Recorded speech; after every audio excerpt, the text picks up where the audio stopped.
Kevin's been a big help on that other. Did you meet them? Yeah, I know it's military there. But I got a tent down there, like a 10-inch we didn't go. We just saw it as we were walking in. I do have a tent. Hey fans, follow Rensselaer's 23 varsity athletic teams, including their schedule and all the news, by logging on to the Rensselaer webpage at rpiathletics.com.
And let's go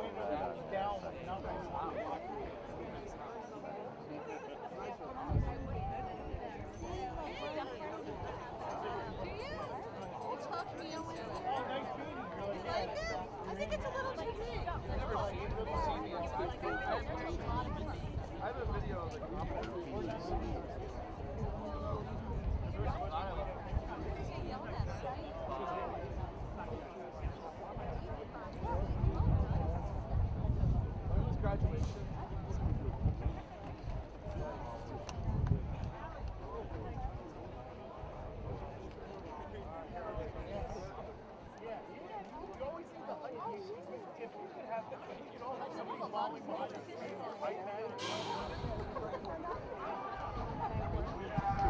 Please welcome the engineers.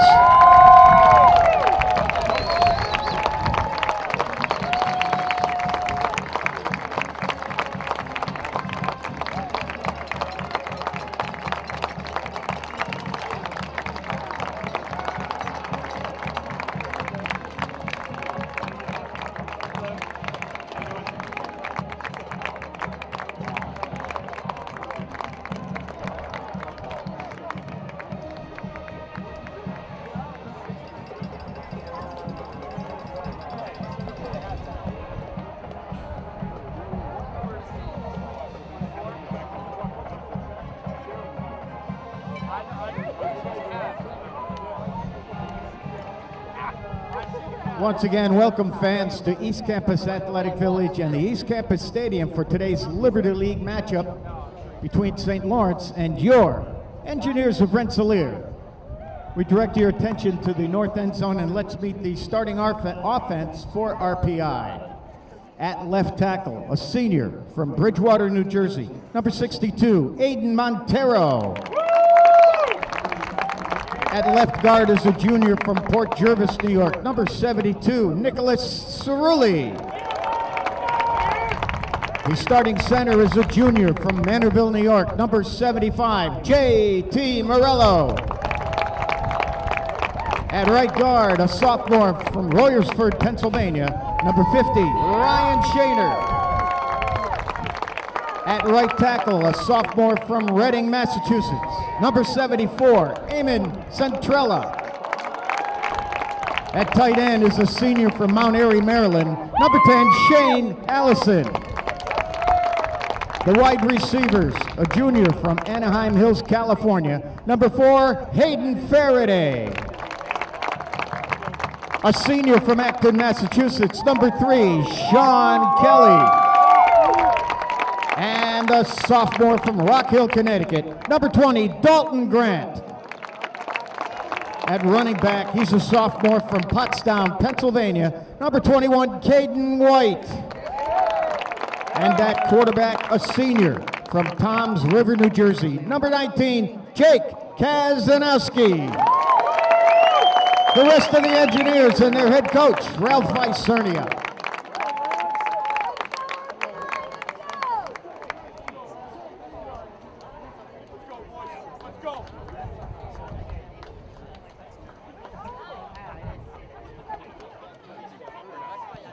Officials who called the captains to midfield for the coin toss.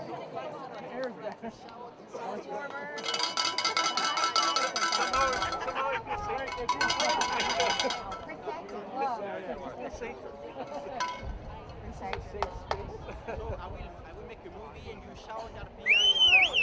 No. Are you ready? So 1, 2, 3, it's done.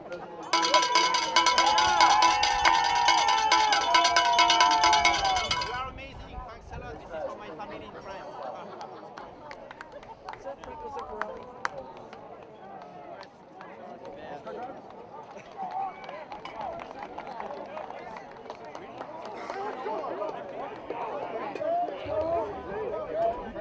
St. Lawrence has won the toss, and they will receive the opening kickoff.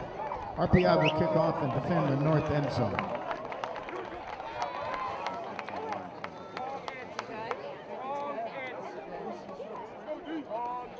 Ladies and gentlemen, to honor and respect our great nation and the men and women who have served and continue to serve America, we ask that you please stand, if able, and remove your hats for the playing of the national anthem of the United States of America by the RPI Pep Band and supported by the RPI Joint Service Color Guard.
For RPI, 2-3 overall, 0-1 in the conference.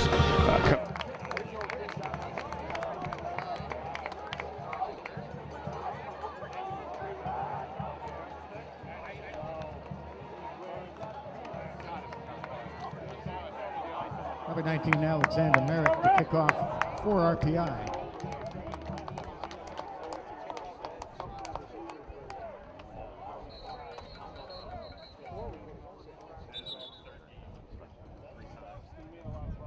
Number 86, Cole Salyards, and number 5, Matt Zaleski, back for St. Lawrence.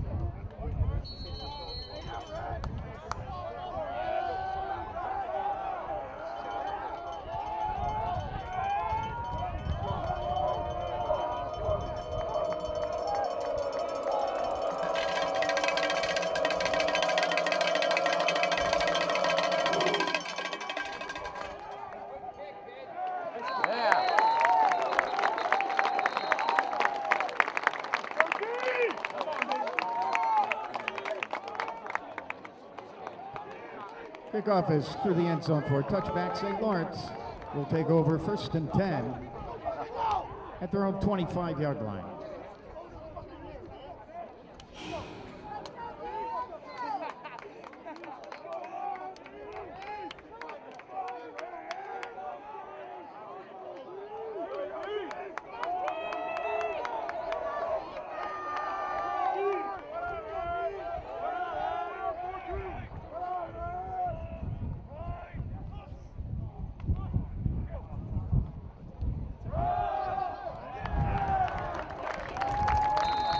Carried by number 7, Will Letterman.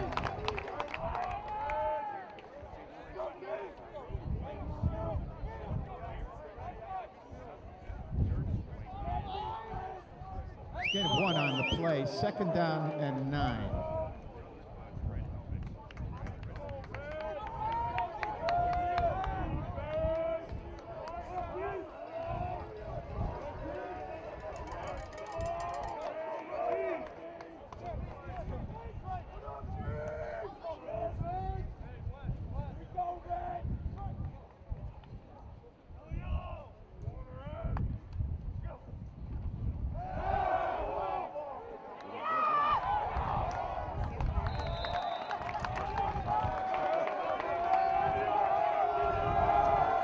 Pass is complete to number 14, Oscar Baldwin.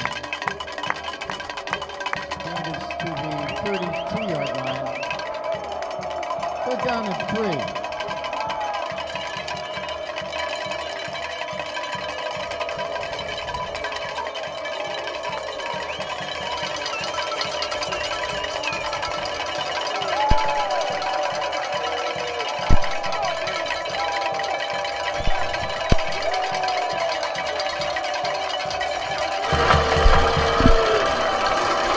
Walter out of the shotgun. He's looking right down the middle. Now he's going to throw. That's over the head of Liederman, right around the line to get to. No chance for Liederman to get to that. Walter, immediately once he got the ball, was looking right, although he had 3 receivers to the left. He was looking right all the way and ends up overthrowing the ball, and it goes incomplete on 3rd down. So it'll be 4th down and 3 at the 32, and St. Lawrence is going to send out the punt team. Sam Arbaugh back to kick this for St. Lawrence.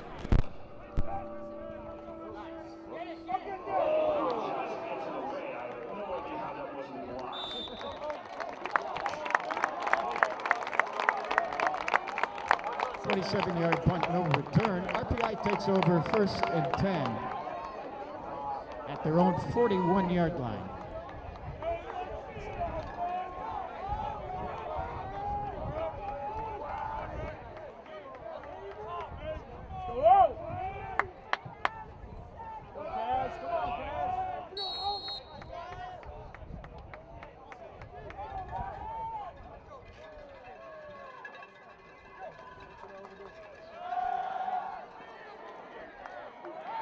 Kazanowski on the carry. Tackled by 52, Morelli. It's a gain of 1, second down. So the second down and 9 as RPI picked up 1 to the 42.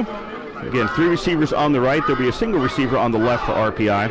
White is back in action. White was sat. He did not make the trip last week to Rochester. Caden White, injured in the Endicott game. He is back in there as the starting running back for RPI. He's going to take the pitch from Kazagnowski, 40, 45, and he's going to get pushed out of bounds. Morelli again on the tackle for St. Lawrence, and he's out at the 48. So picks up 6 for RPI, and the Engineers, like the Saints did on their first possession, have now a 3rd and 3.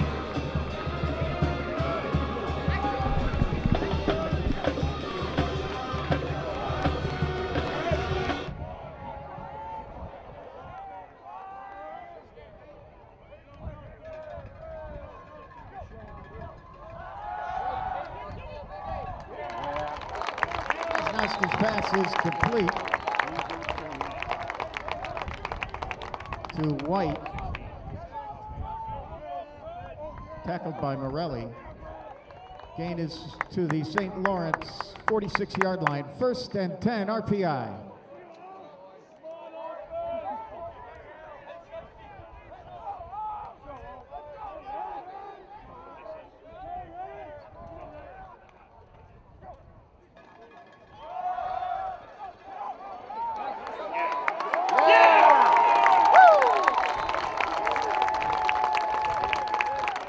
Damon Ming on the carry. Gain is to the St. Lawrence 30-yard line. 1st and 10, RPI.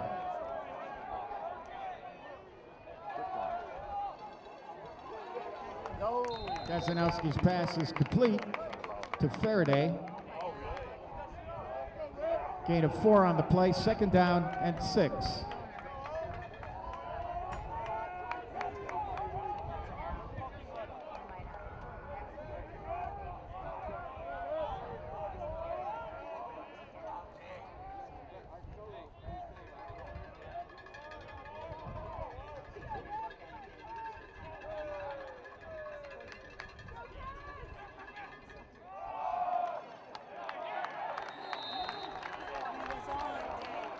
Ball carried by White. No gain on the play. 3rd down and 6.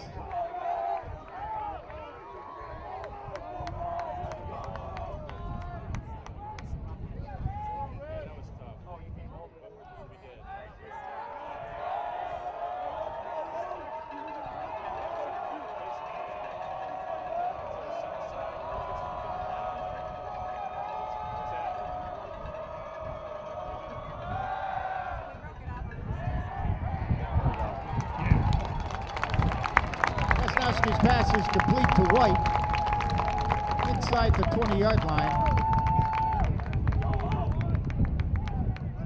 Tackled by Morelli. 1st and 10, RPI.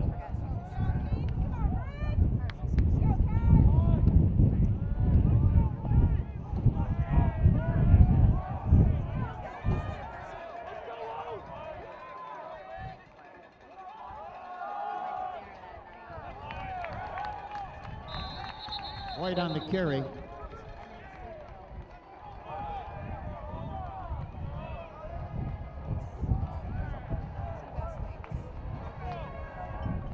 It's a gain of 1 on the play. 2nd down and 9.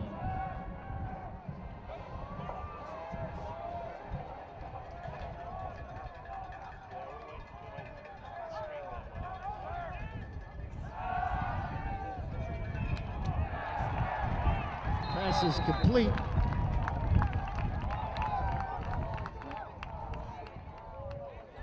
to 21 White. It's a loss on the play. Back to the 20-yard line. 3rd and 12 for the Engineers.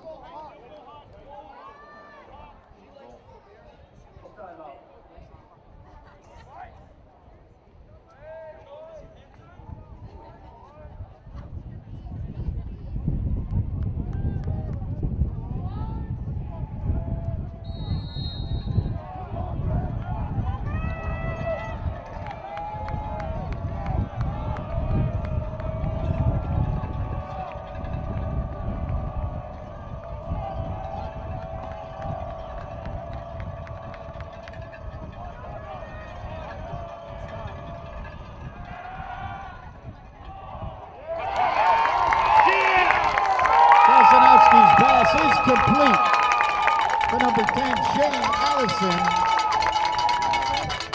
to gain him 19. First and goal, RPI.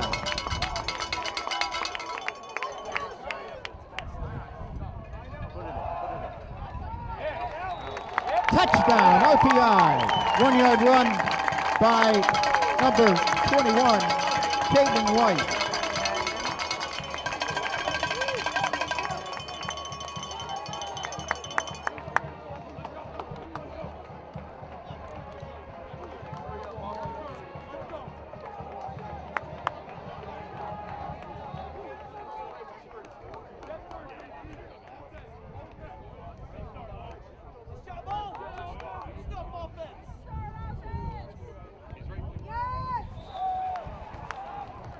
Place kick is no good by number 35, Hayden Gray. 7:59 remaining in the first quarter. The score, RPI 6, St. Lawrence 0.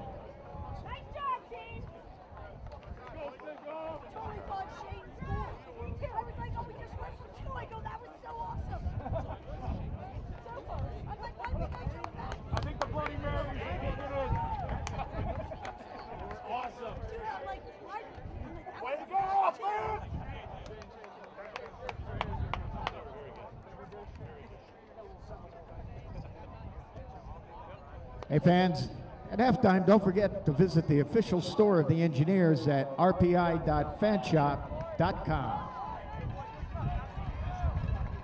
Let's fucking go!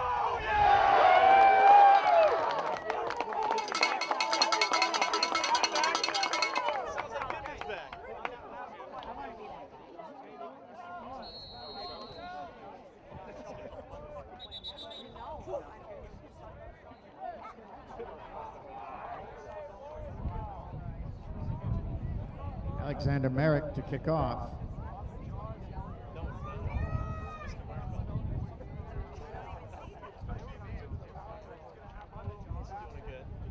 They're blitzing because they're scared. I'll never, that just burns in my brain. They're just blitzing because they're scared.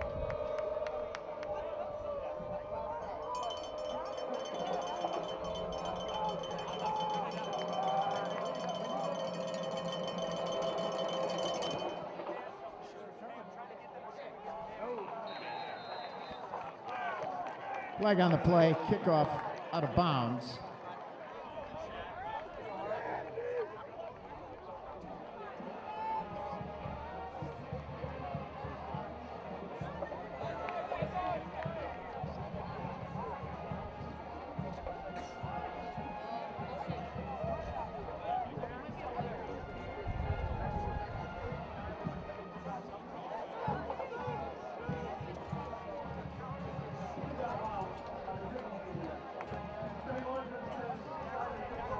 Kickoff out of bounds by the Engineers. St. Lawrence will begin 1st and 10 at their own 35-yard line.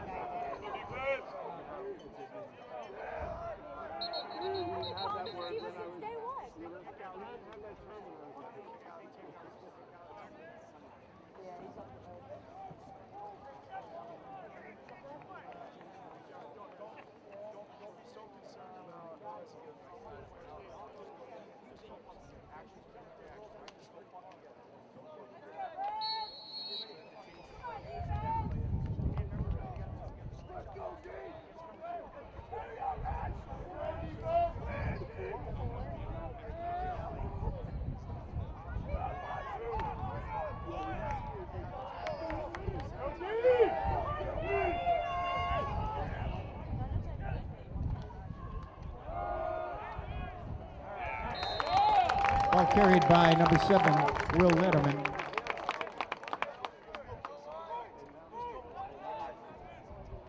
Tackled by Sickard.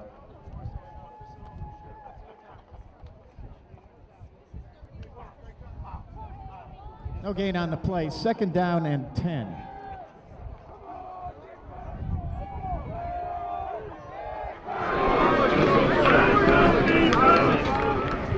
Wanting to at least keep this close. It was 14 points they had to pick up in the 4th quarter last week to push that game into overtime.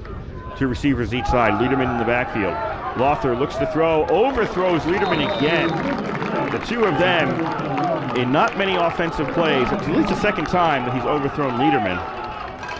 They're not making the connection very well there, or frankly at all.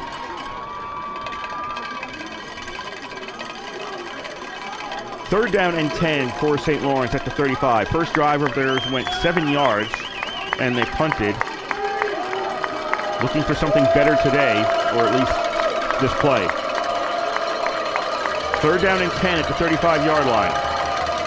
Two receivers to the left, one to the right. Now Goodwin's going to go in motion. He's behind the line, now moves back out to the left. Lothar to throw. He's got a four-man rush coming at him. He has to roll out to his right, throws the ball, and is that complete? Looks like it's complete for a first down to Baldwin right at the marker. Yes, they're going to put that right on the 45-yard line. So Baldwin with the reception for St. Lawrence, and that gets St. Lawrence a first down. Lothar, very little time in the pocket. He had to start running to his right to try to find some free space and get away from RPI. 6:50 to go here in quarter number 1. 6-0 RPI lead. St. Lawrence first and 10 at their own 45-yard line. Lothar fakes the handoff to Liederman, throws near side. That's complete for about 3 yards to Goodwin. That is Shea Goodwin out there. Not on the too deep, but already a target in today's game.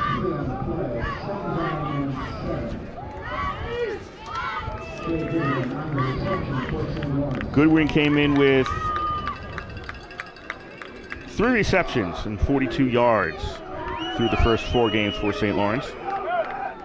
Lothar is 48 of 69 coming into today's game, 424 yards, 4 touchdowns, and 1 interception. Second down and 7 at the 48 for St. Lawrence. 2 receivers to the right. You got a slot receiver on the left. And Liederman's going to get the handoff, bounces this out to the left, and he's out of bounds, close to a first down. They're going to spot him. Geez, the tip of the ball might be right on the line. Where are they going to place it? In the middle? No, they're going to place it between the 45 and the 46. A little bit farther back. So it's 3rd and a half a yard. 18 inches, call it, for St. Lawrence. And it's a direct snap to Liederman. Liederman runs left. He's got the first down. He's finally pulled out of bounds by Cassius Johnson. But that was a direct snap to Liederman, and he's going to be out at the RPI 42, and that'll be another first down for St. Lawrence. We have 5:20 to go here in the first quarter in Troy. RPI 6, St. Lawrence nothing.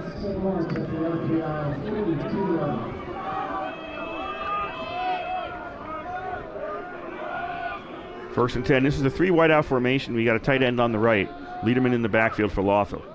And handoff goes to Liederman. He's going to try to go right following that tight end, and he's going to get stopped at the 40-yard line. Flag comes in later.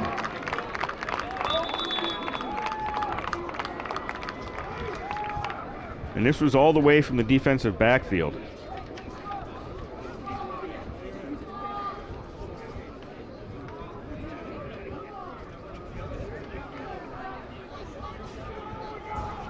The officials are talking it over. Unnecessary roughness against St. Lawrence. Lance Deffler is the referee for today's game. He calls St. Lawrence for a personal foul. That'll back the Saints up 15 yards. Ethan Johnson, Nate Sicard, and Cole Garrison are the line up front on defense for RPI. Anthony D'Agostino, Mark Lappioli, Success Frederick, and Desmond Von Tobel are the linebackers. The cornerbacks are Cassius Johnson and John Borkowski, and Diego Fernandez and Cortez Garrett are the safeties. So 1st and 25 for St. Lawrence. They're back on their own side of the field at the 43. As they didn't help themselves on that play. Lothar, shotgun, looking left, throws, got a man wide open at the 30-yard line. That'll be a first down. Cole Salyards just plenty of room on the left side, and he just catches the ball, tiptoes out of bounds at the 31 of RPI, and that'll be a first down for St. Lawrence. 4:25 to go here, first quarter, 6-0 RPI on top.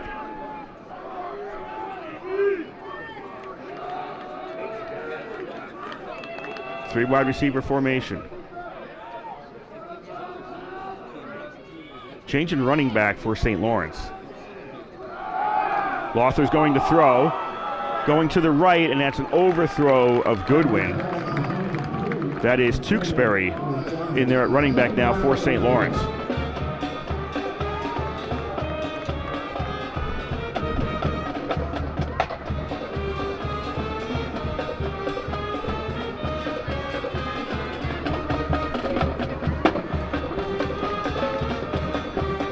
That is the RPI pep band you can hear. Good size participation today by the pep band.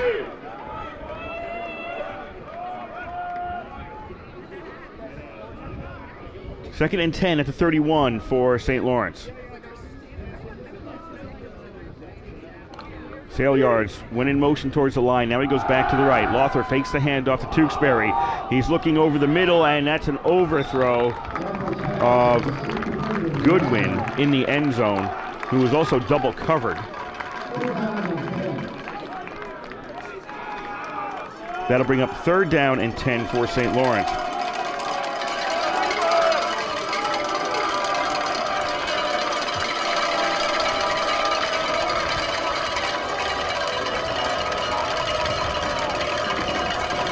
Crowd getting behind the Engineers. Looking for a stop here. 6-0 RPI lead. 3:55 to go. First quarter. Four wide receiver formation. Liederman is back in at running back for St. Lawrence. Lothler finds Liederman at the 31 to the 30. Liederman down to the 24. Short of a first down, but I think this is 4-down territory for St. Lawrence.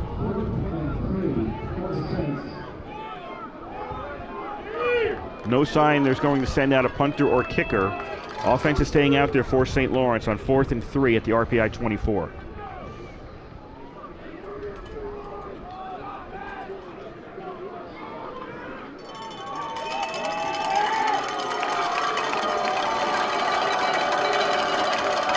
Two receivers to the right. Baldwin, slot receiver on the left. Liederman's in the backfield. Lothler, did they snap the ball? Yes, they just got it off in time. Lothler's going to throw over the middle. That's incomplete. No flags on the play. St. Lawrence is asked. Now there's going to be a flag coming out. That was Salyards in the middle asking for a flag. The St. Lawrence bench wanted it, and they're going to get a pass interference call here.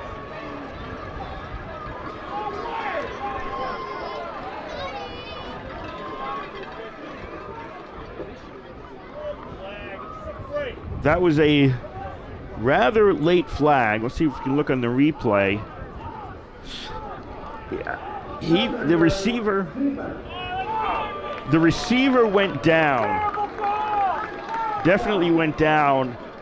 And from the angle I'm looking at, it looked like a push. If I had to call it from the replay I just looked at, I would call that pass interference. So that's going to be an automatic first down at the 11-yard line. It's the spot of the foul and an automatic first down. So 2:59 to go here in the first quarter. 6-0 RPI on top. St. Lawrence has it 1st and 10 at the RPI 11. Now that I looked at another replay, I'm not as sure it was a push. It's called pass interference. That's what it's going into the books as. And I guess it can be debated later. 1st and 10 St. Lawrence at the 11. Lothler under pressure throws it away. Nope, didn't throw it away. Actually found a receiver on the far side. Kutala at the 12-yard line. They'll lose a yard.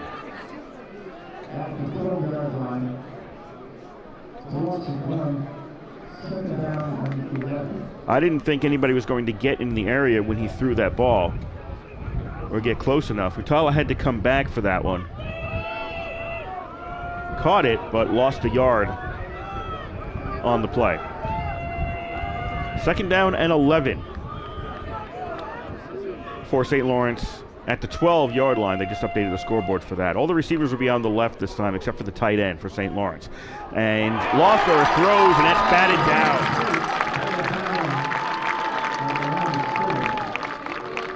I think that was Von Tobel who got a hand on it and batted it down. Yes, that was Von Tobel who got in there.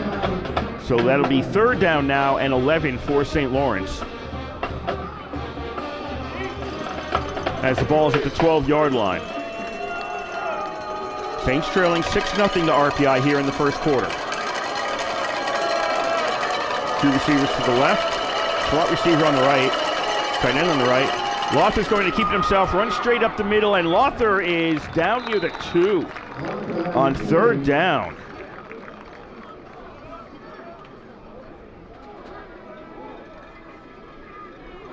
So he keeps it himself, gets down to the 2,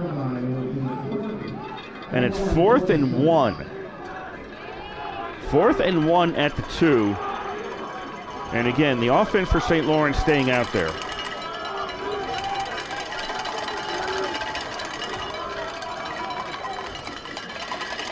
Clayton Fogler, the kicker, is 4 for 4 this season, 8 for 9 on extra points. So I don't think this is a question about their kicking game.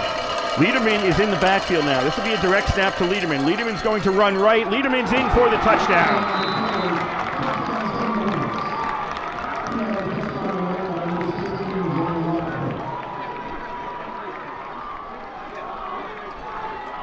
So Liederman gets St. Lawrence on the board. They tie it with 1:18 to go in the first quarter. It's 6-all right now.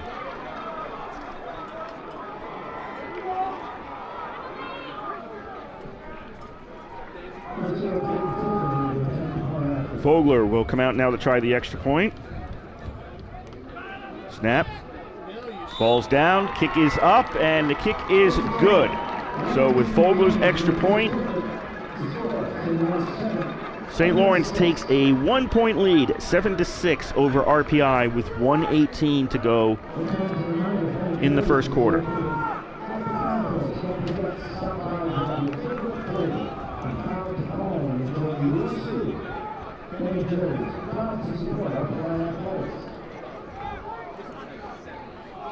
Your other games in the Liberty League today, starting at 1, Rochester is at Ithaca. Can Rochester 5-0 after their win over RPI last week keep it up against an Ithaca squad that has not had the season so far that they were expecting? And then a 3 o'clock start today, Hobart is at Buffalo State.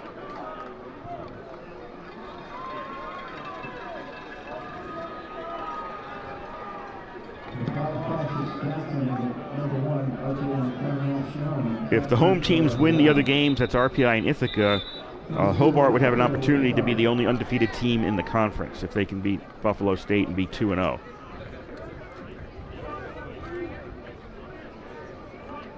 And they are coming off their win against Ithaca last week. So home teams winning could put Hobart in the driver's seat early for the Liberty League title. Fogler has the ball teed up. It's going to be another hold here at the 35-yard line. One of the coverage men is going to hold the ball.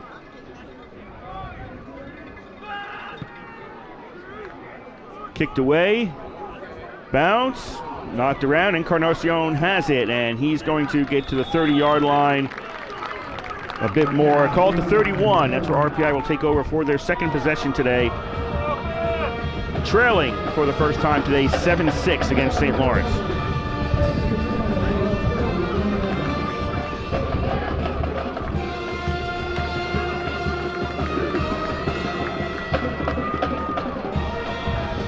First and 10 at the 31 for RPI.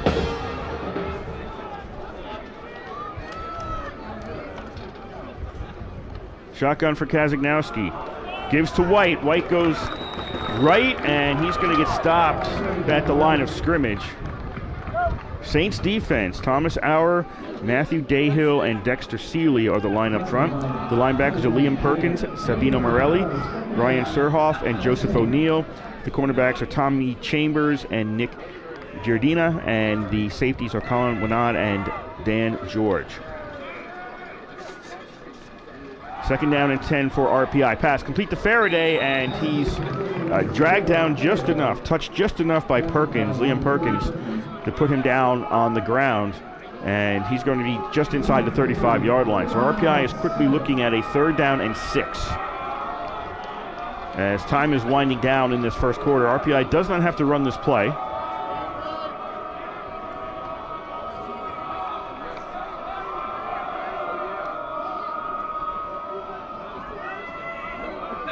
They look to the sidelines. They go to the line with 10 seconds left in the quarter.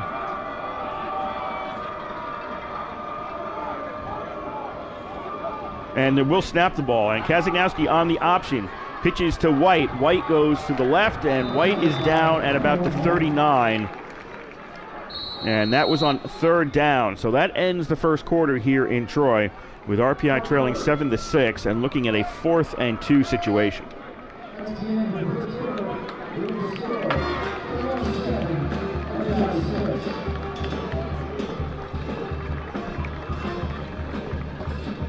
These teams are playing for the 69th time today in 68 previous games, which the season series started back in 1916. RPI trails this series. St. Lawrence has 35 wins, RPI 31, and there's 2 ties. But in the Liberty League, which has played 28 seasons, counting the UCAA, the old name, RPI leads the series in the Liberty League, 20 wins versus 8 for St. Lawrence. That's a 714 win percentage for RPI. And RPI has won 5 of the last 6 against the Saints.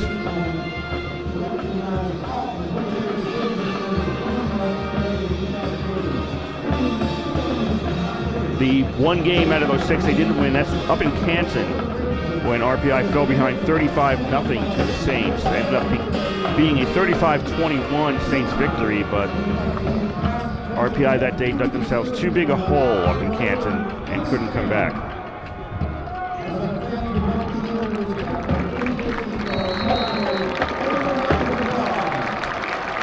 Fourth down and 2 for RPI, and RPI is keeping the offense out there. Are they looking to draw St. Lawrence off sides, or are they actually going to snap the ball? Now Kazagnowski backs up, takes the snap. Nope, he's going to punt it, and that's not a good one. Bounces at the 40 of St. Lawrence, and RPI is going to down it at the 41. Not a particularly good punt, and that's why Kazagnowski backed up a couple of steps before the snap so that he would have room to kick. So RPI tries to play around there a little bit, and it doesn't really get them a whole bunch of yards. St. Lawrence will take it at the 40-yard line.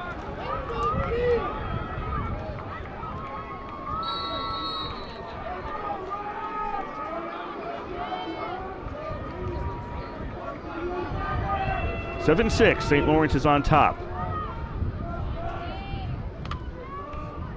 as they have their 3rd possession of the game. All the receivers but the tight end are going to be on the right for this play. And Lothar immediately under pressure. He's going to roll out to his right, get near the sideline, and throw the ball away for an incompletion. Never had time to settle in the pocket. The RPI defense was on top of him almost immediately, so he's got to throw that away. It'll be 2nd down for St. Lawrence at their own 40. It's St. Lawrence going left to right. Yes. St. Lawrence left to right, RPI right to left across your radio dial in this second quarter. That is St. Lawrence currently with the wind.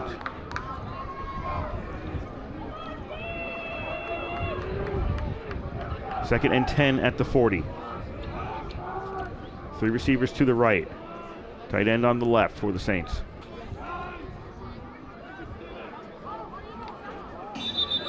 And we've got a flag on the play. Was that, yes, delay of game against St. Lawrence.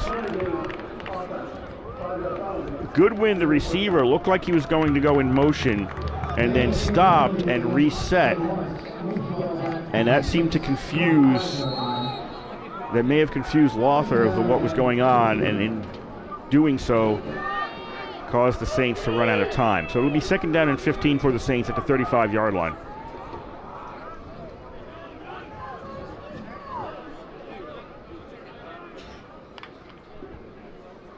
Lothar takes the snap. Goes looking sidelines, and he's got a completion. Yes, he's got a completion to Hotala along the left sideline, and that's a first down in RPI territory at the 44.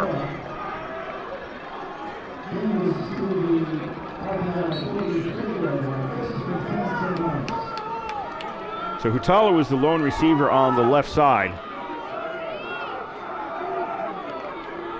Covered by Johnson, but Hutala made the turn, knew the ball was coming. Johnson had to react to that, and Hutala was able to make the reception, get out of bounds. And it's 1st and 10 for St. Lawrence at the RPI 44. 14-15 to go first half, 7-6. St. Lawrence leads wide open in the middle. That'll be down to the 20-yard line. Oscar Baldwin didn't have anybody with him. Gets inside the 20, and St. Lawrence is quickly with 2 quick passes inside the red zone at the RPI 19.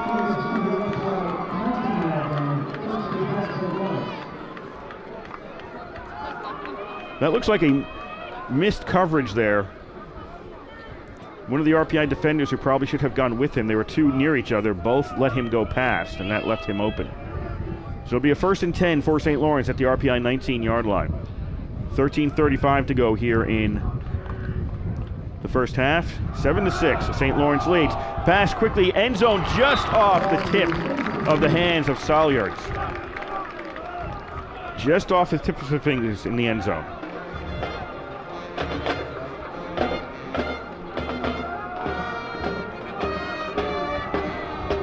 St. Lawrence trying to convince people that last weekend's win against Union was not an aberration.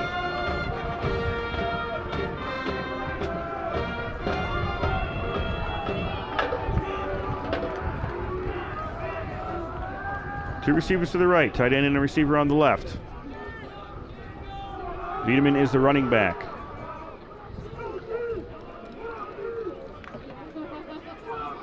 Lothar looking downfield, doesn't see anybody. Rolls to his right, 4-man rush from RPI. Now he's going to pass, that's incomplete. Liederman had it, may have dropped it intentionally. He was at the line of scrimmage about to get hit. If he didn't know exactly where he was or thought he might be behind the line of scrimmage, it was not a bad plan to let that ball drop.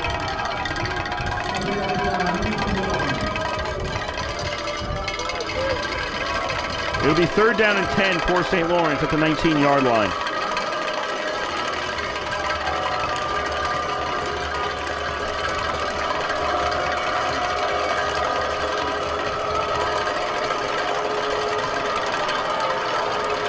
Hutala and Salyards are the receivers to the right. Direct snap to Liederman. Liederman trying to find a hole. Finally has to go up the middle. He had to go someplace. And he's going to be stopped at the 16-yard line. So it'll be 4th down and quite a bit now for St. Lawrence. And they're going to send out Clayton Fogler to try a field goal. Kowalski is the holder. Let's call this a 33-yard attempt from the left hash. He's a right-footed kicker.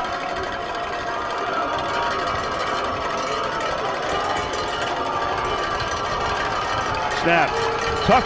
Tough to handle that. The kick is up. The kick is good.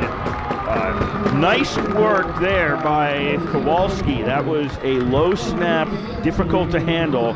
He was able to get the ball positioned for Fogler, and Fogler kicks it through to make this a 10-6 score right now. St. Lawrence on top with 12:37 to go in the first half.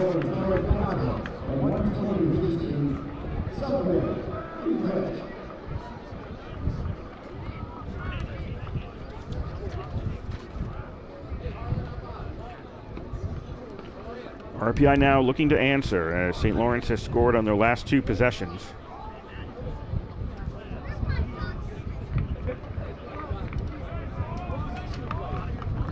This will only be the 3rd possession for RPI today.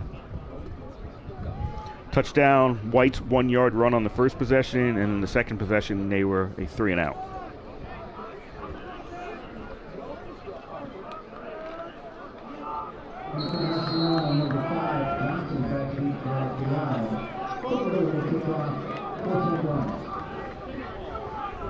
So Encarnacion and Johnson are the deep men to return this for RPI.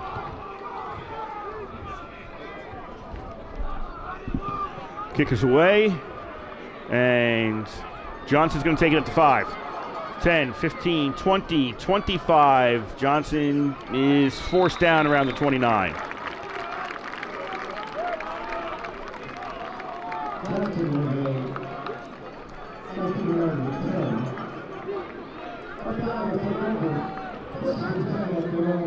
RPI going on the field, out-rushing St. Lawrence 35-26, but not out-passing them. St. Lawrence 97-32 in the advantage in receiving yards, and that's really where St. Lawrence has struck, getting the ball downfield quickly on passing plays. RPI first and 10 at their own 29.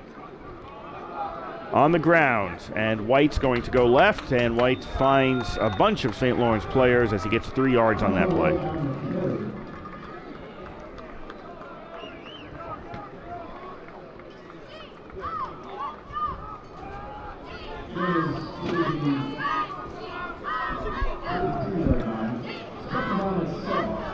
Second and 7 at the 33-yard line. 32, 33. I'm going to call it the 33. It looks more like a 2nd and 6 based on where the marker is for the downs. Kazagnowski throws. That is complete to Allison, and Allison's going to get caught at the line of scrimmage. Pushed back, but the ball was caught at the line of scrimmage, and it'll be a 3rd down and 6 or 7, depending on your opinion, for RPI.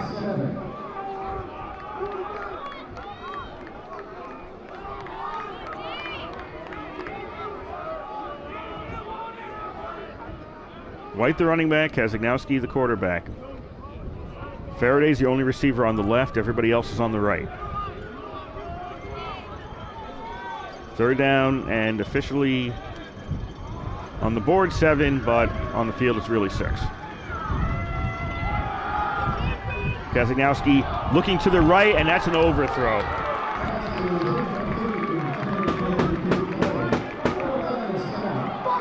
So the overthrow on 3rd down puts RPI in a punting situation. That was Kelly, the intended receiver, on the right side. So Burke is going to come out to punt. Has the wind with him right now.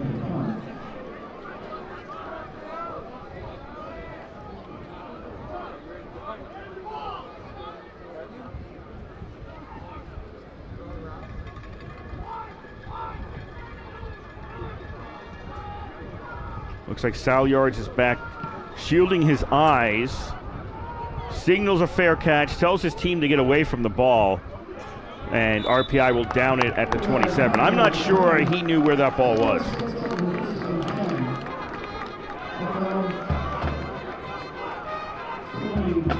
I think he shielded his eyes, and I think it's because he could not clearly see the ball. When he signaled a fair catch, it kind of got near him, but he immediately ran away from it because he had no desire whatsoever to catch that. The way the sun tracks, if the team heading south is going to have the most trouble with the sun, just the way it tracks here in October in upstate New York.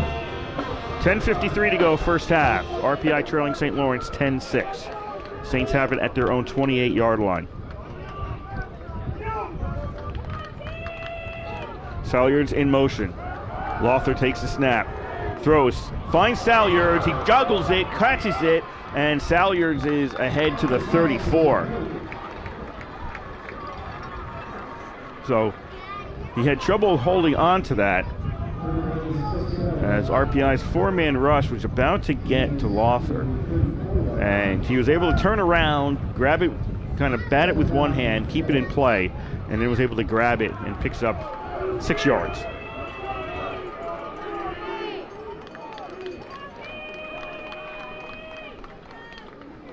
Second down and 4, balls at the 34-yard line.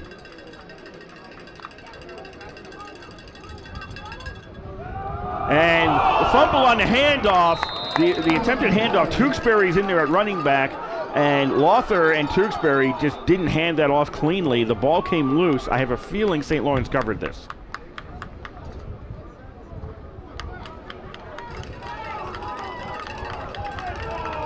Yeah, that wasn't clean at all.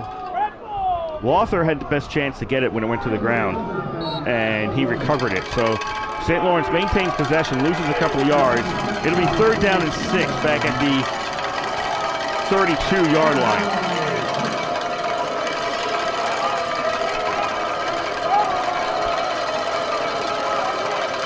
Everybody bunched in together except for the lone receiver on the right for St. Lawrence. Now Salyers is going to go in motion to the right.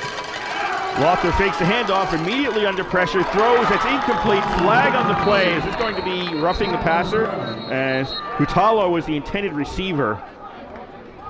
Nope, it's going against St. Lawrence. I think it's a holding call against St. Lawrence. And RPI is going to decline. They're checking with RPI right now.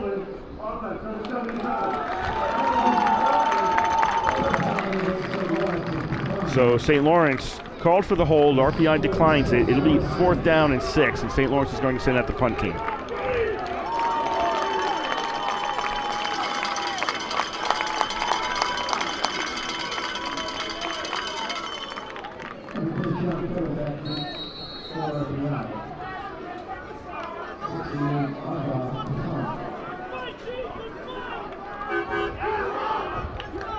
Arbaugh back to kick this one away. Kelly standing around his own 32 to receive.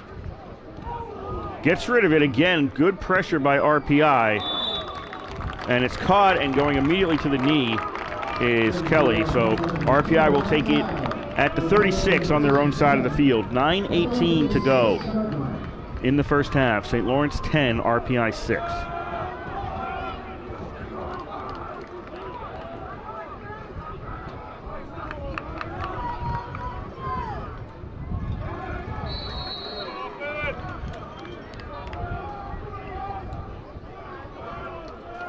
RPI with 16 plays, 71 yards so far in today's game. On 1st down, over the middle, is that complete? Yes, that is complete over the middle, right near the marker. I think it's going to be a 1st down. It is. Grant got it right at the line to get. So the chains will move to the 47 on RPI side of the field. Engineers have it 1st and 10 at the 47. Encarnacion goes in motion. This will be a 4 wide out formation for RPI as there's 8:48 to go here in the first half. St. Lawrence leading 10-6. 3 receivers right, 1 left. And there's the pitch. And Buckley, it looks like Buckley is in there for RPI. And he's going to get caught open field back at the 45-yard line. And that'll be a loss of yards for RPI. Buckley also injured in the Endicott game, didn't make the trip to Rochester last week. And for St. Lawrence, that's Surhoff, Ryan Surhoff on the tackle of Buckley. Causes him to lose 2. 2nd down and 12. And RPI is going to reverse, and there's plenty of room as they go left. 45 to the 40, 35 to the 30.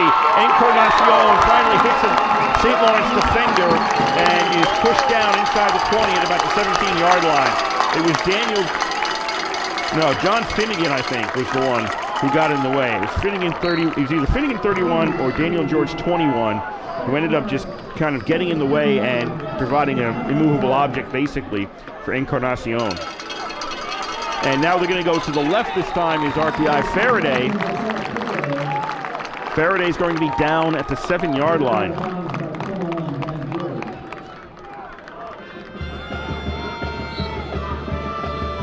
So RPI's got a 2nd and 1. They were at the 17-yard line. They're down to about the 8, maybe the 7. It's a 2nd down and 1 RPI inside the red zone. 10-6, RPI is trailing. And this is going to be a handoff. This will be a 1st down, and RPI, did Buckley make it in? Yes, Buckley is in for the touchdown. And RPI takes the lead, 12-10.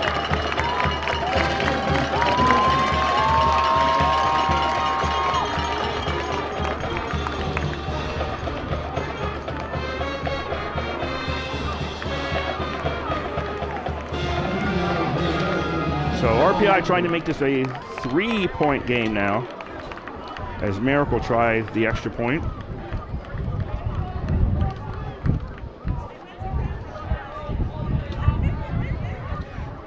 Snap.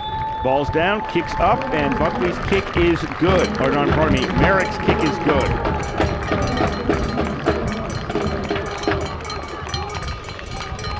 RPI regains the lead. Exactly halfway through this second quarter, 13-10, they lead St. Lawrence.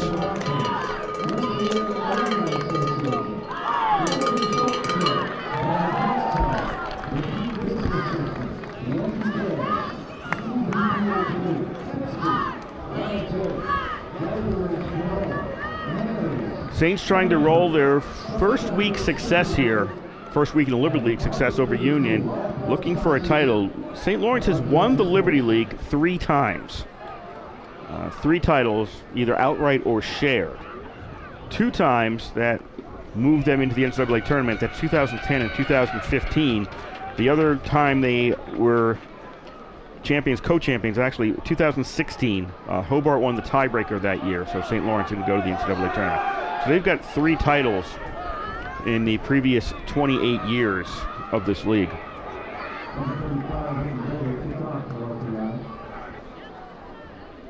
They ended up going 1 and out both of those seasons as well, did St. Lawrence, in the NCAAs.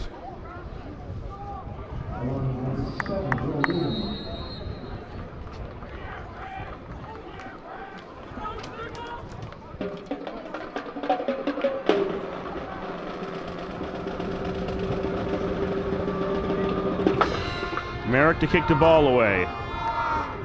Sailyards has it at the 10, to the 15, stops in the middle of the field.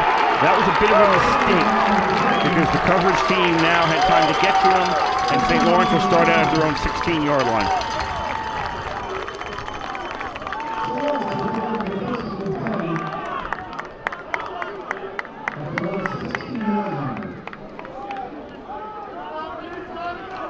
So 1st and 10 for the Saints at the 16.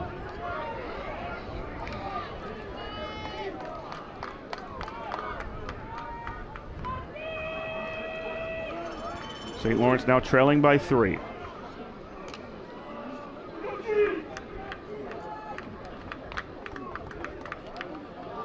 Lothar fakes the handoff, throws man over the middle, wide open, that's complete. That'll be a first down for Baldwin. Keeps on his feet, avoids a couple of tackles, and he's out to the 40-yard line for St. Lawrence. Baldwin's been the best at being wide open in today's game.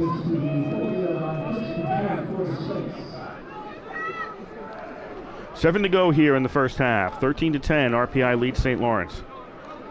Ball smack on the 40-yard line on the Saints side of the field. So the receivers to the left. Tight end on the right. Lothar hands off on first down, and that's going to get about 3 yards. Liederman in there at running back.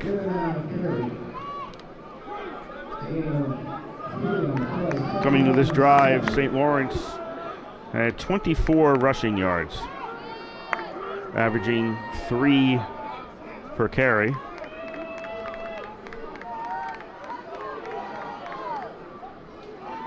Second down and 7 for St. Lawrence after that Liederman pickup of 3.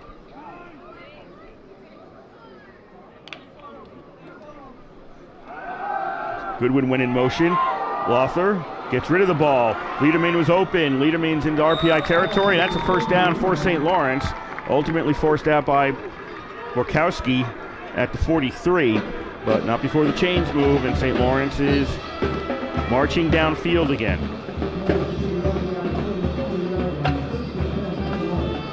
.550 to go in the first half. 13-10, RPI leads. Ball's at the 43-yard line.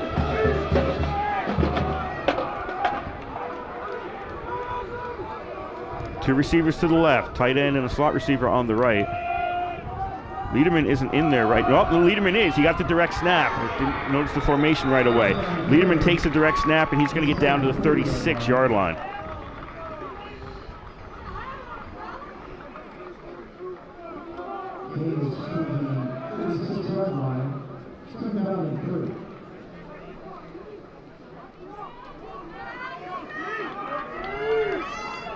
So Liederman is going to stay in there.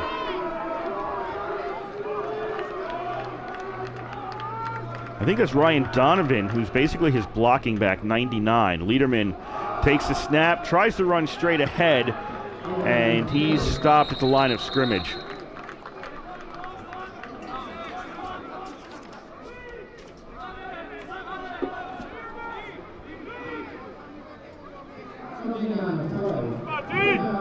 Nope. Looking at the wrong roster, that's TJ Chadwick. Ryan Donovan plays for RPI. TJ Chadwick is basically the blocking back. When Liederman comes in and to take the snap and Walters off the field, Chadwick is the blocking back.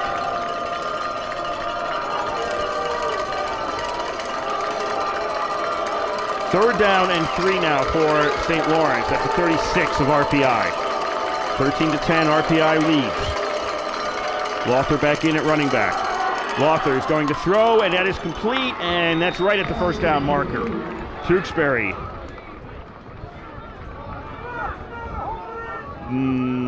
They're not going to give him as much as I thought. They're going to put him at the 34 for a 4th and 1. Yeah, he got more than that looking at the replay than when he fell, but it's going to be 4th and 1. Under center, and Lothar's going to push ahead. Did he get the first down? He went right into the pile. The officials are coming in at the line of scrimmage, and it looks like RPI's got to stop here. St. Lawrence turns it over on downs. They did not get a first down on 4th and 1. Turn it over at the RPI 34 with 3:36 left to go in the first half.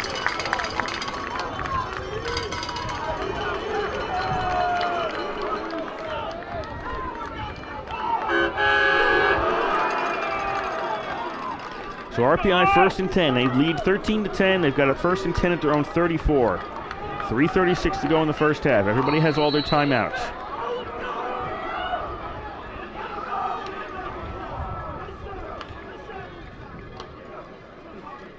Single wideouts each side for RPI.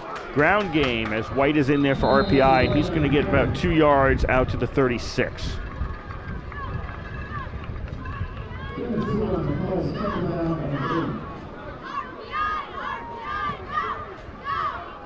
RPI gets the ball to start out the second half. St. Lawrence won the toss and elected to take the ball.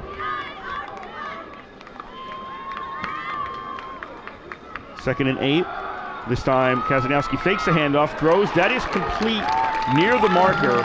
I think they're going to get it for him. Yes, he's got it. Kelly's got it right at the 44. So over the middle completion to Kelly gets RPI a new set of downs.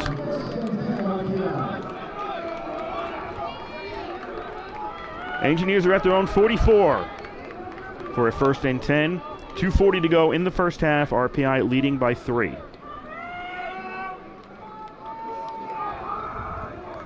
One receiver on the right. Everybody else is on the left. Kazanowski looking right. Downfield and a little bit too far.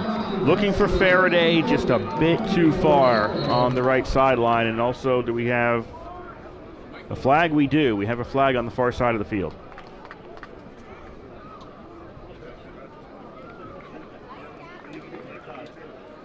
It looks like it's against RPI, and St. Lawrence is going to decline.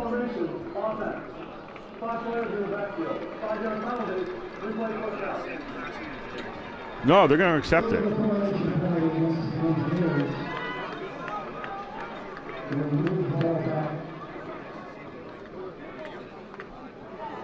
I thought the coach signaled no, but I guess the answer was really yes. So the ball goes back to the RPI 39. As it'll be first down still, but this time, nope. Are they talking? No, they're just getting a new ball. Okay, so it'll be 1st and 15 back at the 39 for RPI.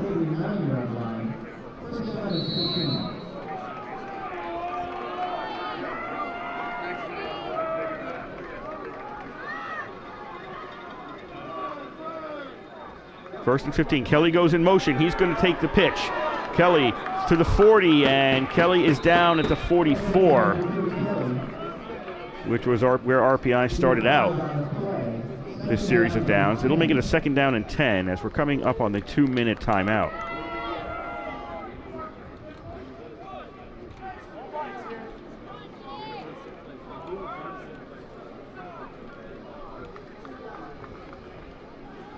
RPI not in any hurry to snap the ball. So we're going to hit 2 minutes to go here in this first half. 13-10 RPI leads, and you're listening to WRPI Troy with Engineer Football from the East Campus Stadium. Kurt Stott on the call for you today. Second week of Liberty League action. RPI with a loss against Rochester last week. St. Lawrence a win in overtime against Union. St. Lawrence trying to keep their good fortune going, and RPI trying to break a 2-game losing streak. I noticed when I was watching last night's Toronto-Winnipeg game in the CFL, they also call it the 2-minute timeout north of the border. I had not noticed that before.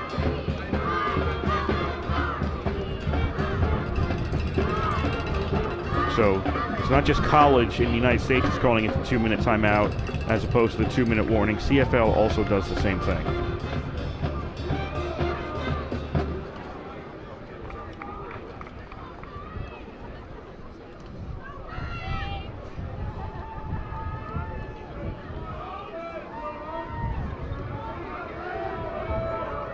So 2nd and 10 for RPI at their own 44. 2 to go in the half. RPI up by 3. Kazagnowski scans the field. Throws short. That goes to Kelly. Kelly's going to step out at the 50.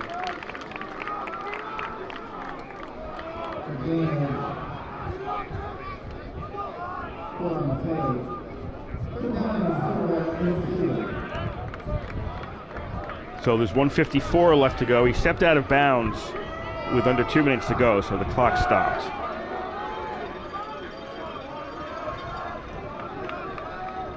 Third and 4 Engineers. They have all 3 timeouts left.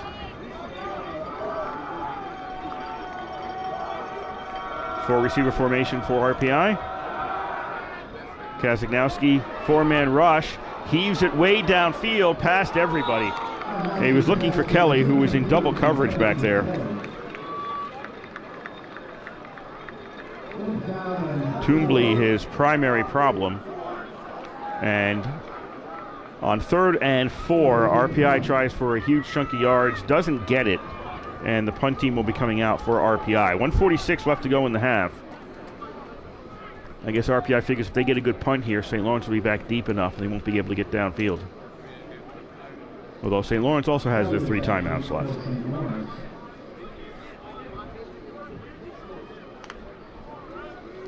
Burke back at his own 35. Gets the ball, kicks it away, high kick. Fair catch called for, and it'll be taken by St. Lawrence inside the 20. So that'll be at about the 11-yard line, they'll say. No, 16, pardon me. The 16-yard line for St. Lawrence. That's what they started out their last drive. We have 1:40 left to go here first half. And RPI is leading St. Lawrence 13-10.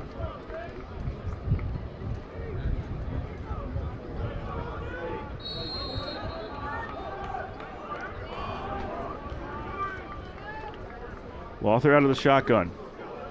Lederman in at running back. Lawther's going to roll right, slings it, and that's going to get caught by Goodwin, and he's going to go out of bounds at the 20.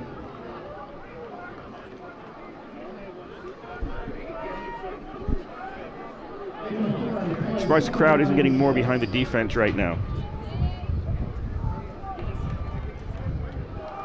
2nd down and 6 for St. Lawrence as they've got it out to their own 20-yard line. 1:36 to go in the half. 3 wideouts. Lawther throws, and he finds a man beyond the 40-yard line. Goodwin in between 2 defenders. That was a nicely thrown ball.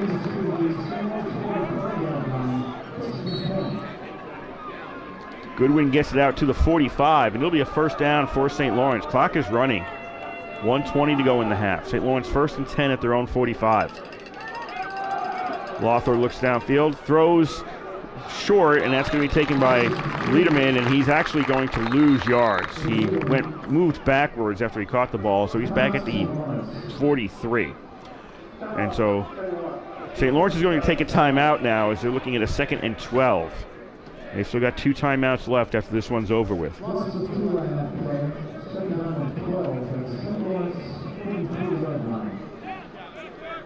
St. Lawrence coming into this game after 4 games are averaging 18.5 points per game, scoring, and giving up 26.3.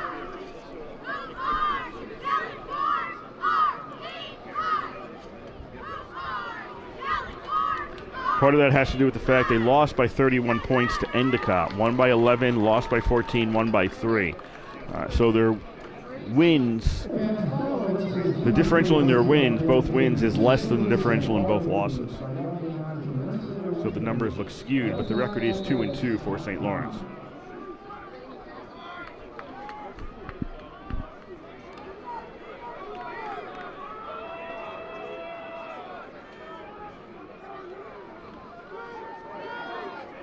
Second down and 10 for, no, pardon me, 12. Second down and 12 at the 43 for St. Lawrence.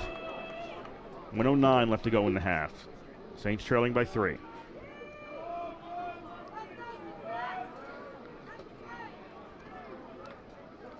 Trying to spread the field out with the 3 wideouts.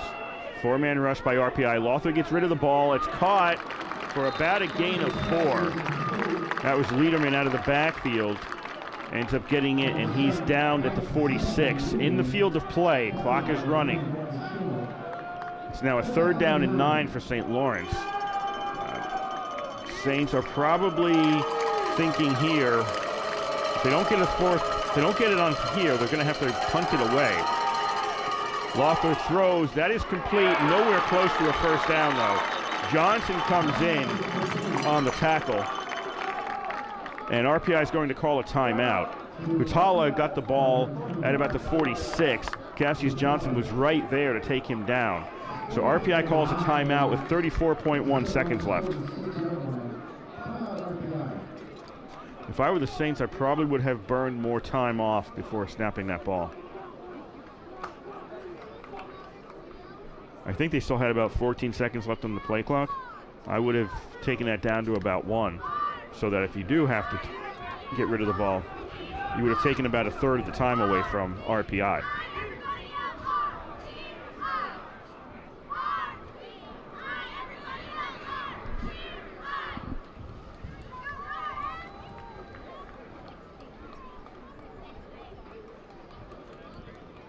So the Saints out to punt on 4th down and 9. Arbaugh, whose previous punts, he punted twice. They were good pressure by RPI. Kelly is back to get the ball. 10 on the line for the Engineers.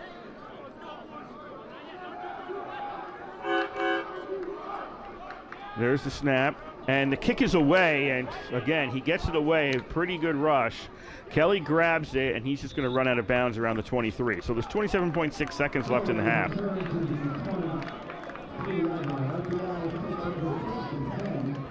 As RPI doesn't have a lot of time to work with, but they've got something with 2 timeouts left.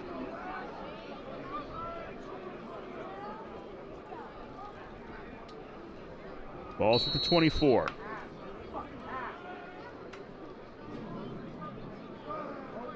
Four wide receiver formation. Kazagnowski looking right, under pressure, dragged down at the 10. Is that Morelli?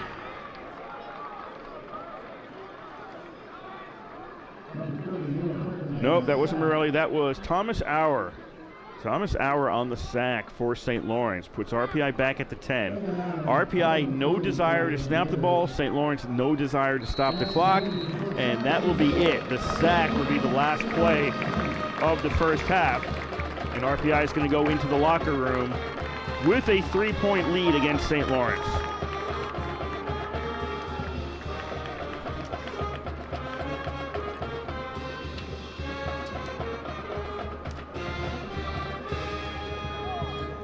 For RPI, a 59-yard drive and a 64-yard drive has got them their 2 touchdowns today. The other possessions, nothing really to write home about. 3 punts and this one right at the end of the half, which RPI ended up just basically not running any more plays because they got pushed back to their own 10. So for RPI, it's feast or famine on their drives, nothing average, either poor or touchdowns. And St. Lawrence in this one, it looked like they punted on their first possession, then got a touchdown, then got a field goal, and were in the lead 10-6, and you kind of got a little bit of a feeling there that maybe St. Lawrence had the momentum going into the game, but then RPI's defense stepped up, forced them to punt it, got it back on downs, and another punt. And then RPI, in the meantime, got their second touchdown and took the lead. So it's a close one here at the East Campus Stadium. Teams are going to go into the locker rooms, talk this one over. We'll take a break, and then we'll come back with the second half of action here from the East Campus Stadium. The score after one half of play, it is RPI 13 and St. Lawrence 10, and you're listening to live coverage of Engineer Football on 91.5 FM, WRPI Troy. The Rensselaer Polytechnic Institute Army ROTC contracting ceremony of Cadet Ryan Kilgore. Joining Ryan for this significant occasion, members of his family, Matthew and Dawn Kilgore, Teresa Ricky, and Heather Ferguson.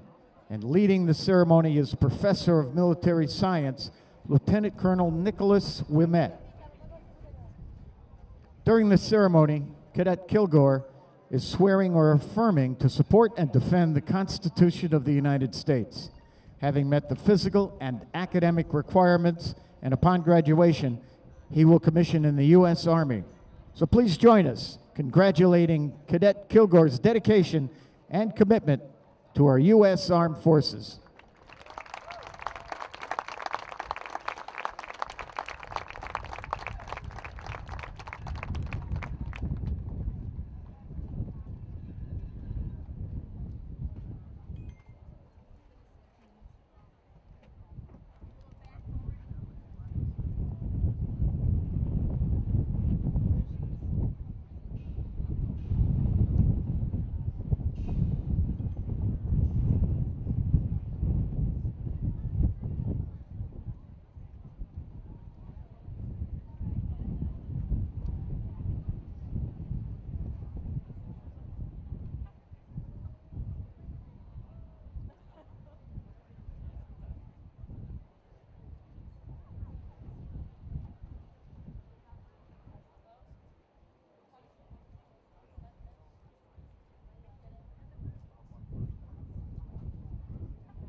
Congratulations, Cadet Kilgore, and thank you for your service, your commitment, and your dedication, and good luck.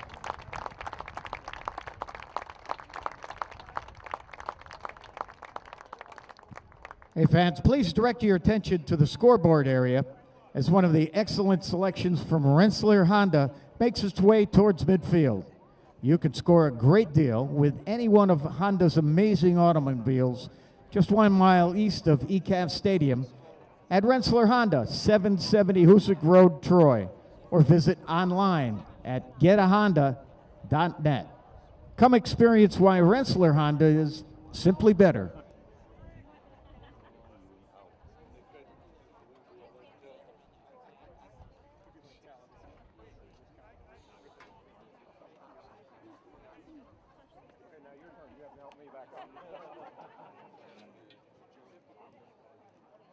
Please welcome the RPI Pep Band to the field, and we invite you to join them in the singing of the alma mater.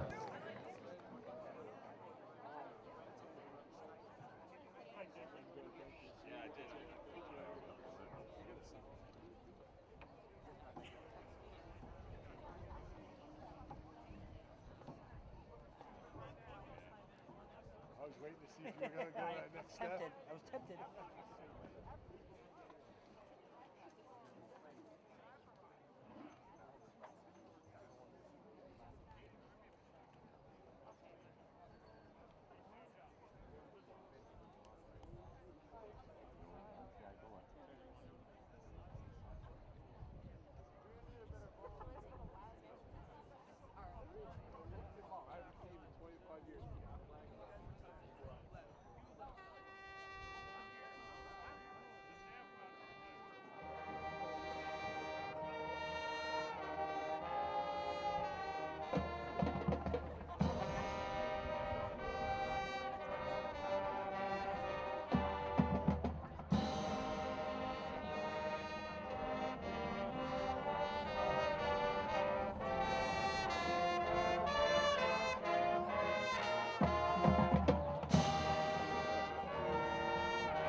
St. Lawrence picked up the 27-24 victory over Union in overtime last week.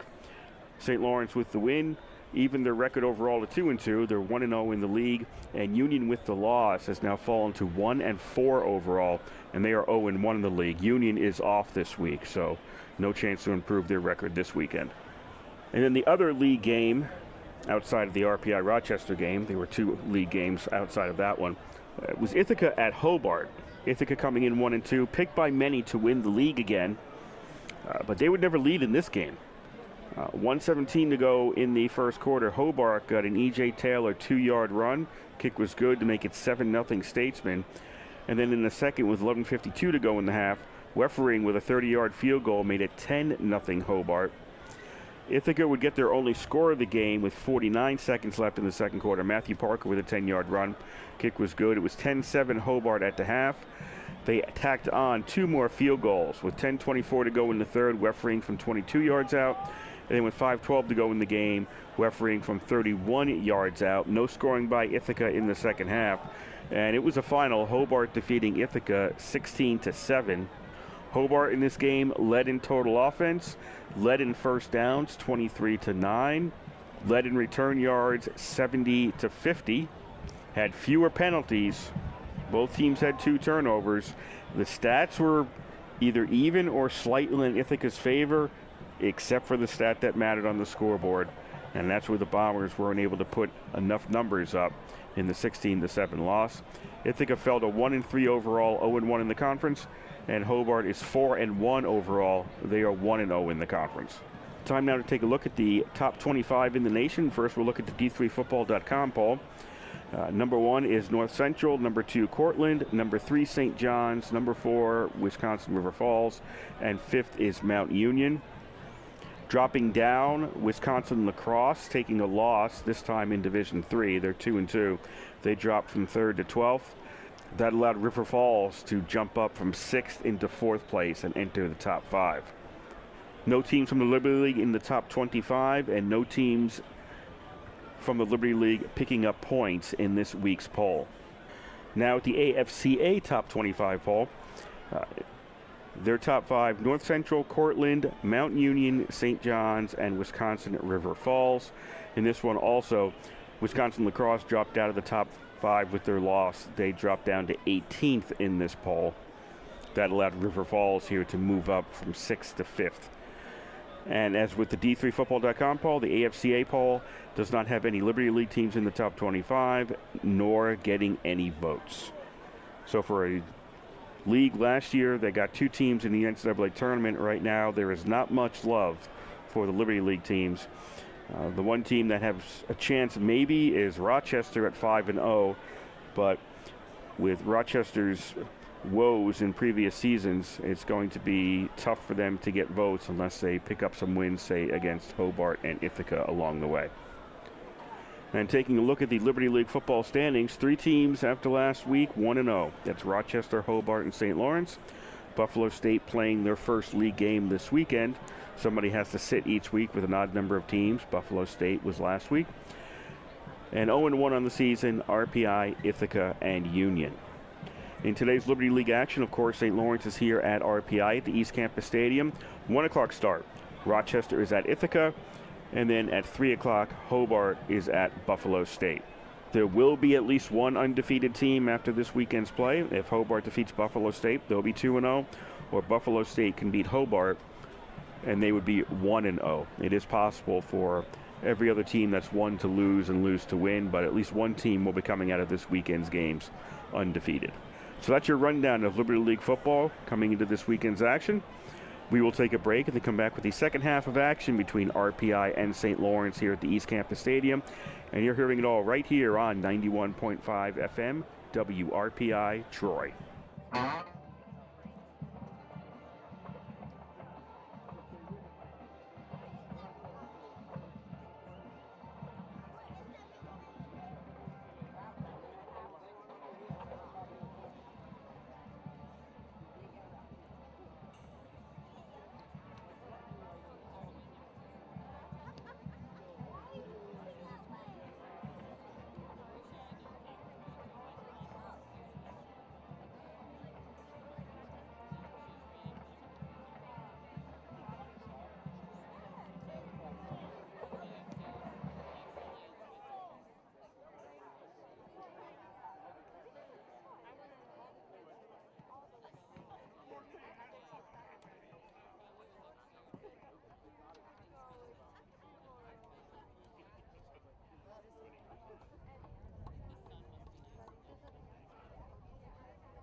Balls off the tee as it is windy here at the East Campus Stadium. It is sunny, cloudless, but windy. So it's half of what I remember. October when I was a student, I remember it being cold and windy and overcast. So the wind is still there, but it's sunny instead.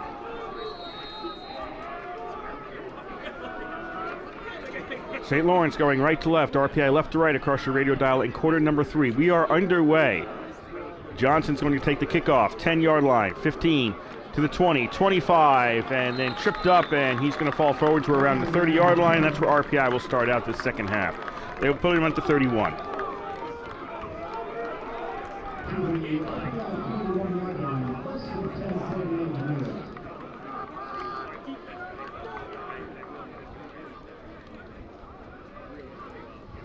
RPI on offense. Faraday, the leading receiver, 4 receptions. Then you've got Kelly with 3, Allison and White with 2, and Grant with 1. RPI first and 10 to 31. This is going to be a pass complete to Faraday in the flat. Faraday left side, keeps running, and he's going to get out to about the 36 for a pickup of 5.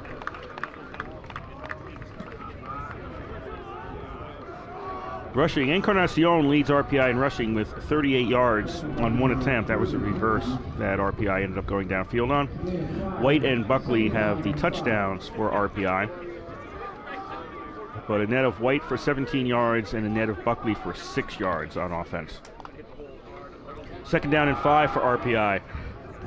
They're going to keep it on the ground this time and pick up close to 3. White in there at running back to start out the second half. Yeah, he's close to 3. He's got about the ball out to about the 39-yard line. It'll be a third down and 2 for RPI. Again, RPI leading by 3, 13 to 10 here.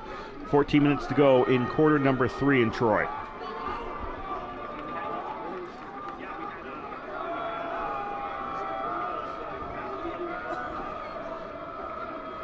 RPI with a 4 wideout formation. Kazagnowski, before he gets hit, throws. That is complete, and that'll be a first down. Faraday had to jump up and grab that one, came down, and as he was coming down, he got hit. But he held on to the ball, gets it to the 47 on RPI side of the field, and that'll be a first down for RPI.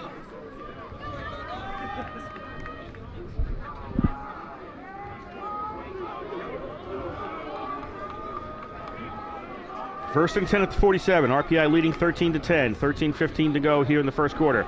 And it's a pitch to White. White goes to the right, tries to turn it upfield, and gets caught by Daniel George after he picks up 2. George caught him from behind, grabbed his legs, takes him down to 49. So a pickup of 2 for RPI. Only Liberty League teams in action right now out of town. It's the second quarter in Ithaca, and no score between Rochester and Ithaca.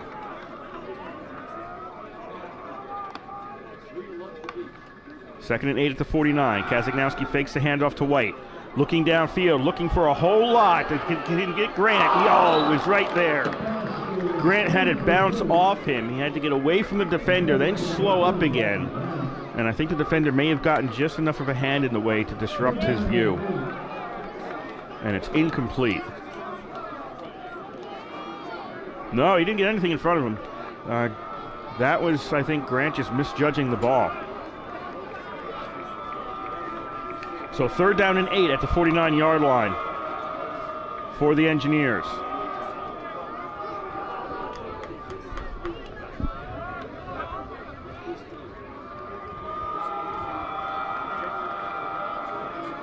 Four wide receiver formation, 1 man in the backfield. And we've got motion ahead of time. They're going to blow this one dead, and I think RPI is getting backed up 5. Delay of game.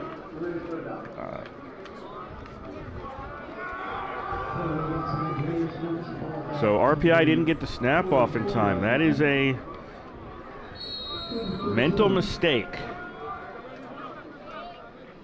That could prove costly. A third and 8 now becomes a third and 13. Ball's at the RPI 44. Kazagnowski looking along the sideline for Faraday, but that's off target and out of bounds. That was not catchable in the field of play. So fourth and long, RPI will be sending out the punt team after they are not able to move to the other side of the field, basically, on this first set of downs, or the first drive of the second half.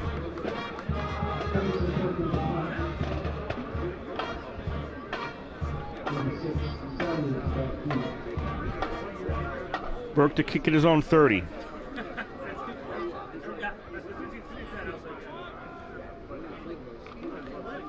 Gets a snap, kicks away, and Salyer will call for the fair catch, and he'll take it around the St. Lawrence 23-yard line. We have 12:24 to go here in the third quarter. As we were at the half, RPI is leading 13-10.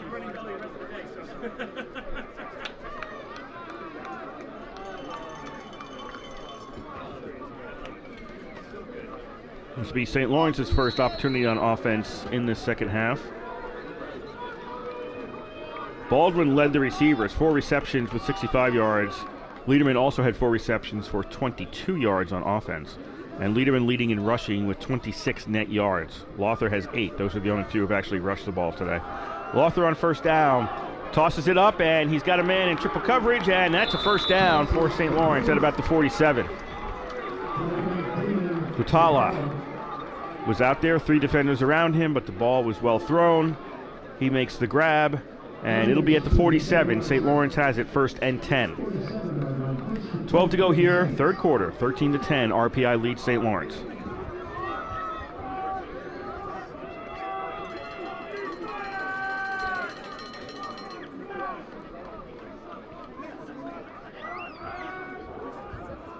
Lothar has 2 receivers to the left. Hutala, who just made the catch, is now going to shift over to the right. He just started upfield. Flag on the play. There was all kinds of not right here for St. Lawrence. So they're going to call Baldwin 14 on a false start.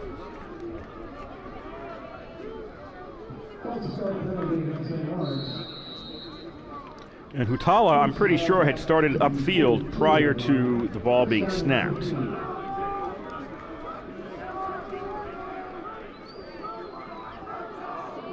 So minus 5 yards for St. Lawrence. They're back at their own 42 for a first and 15.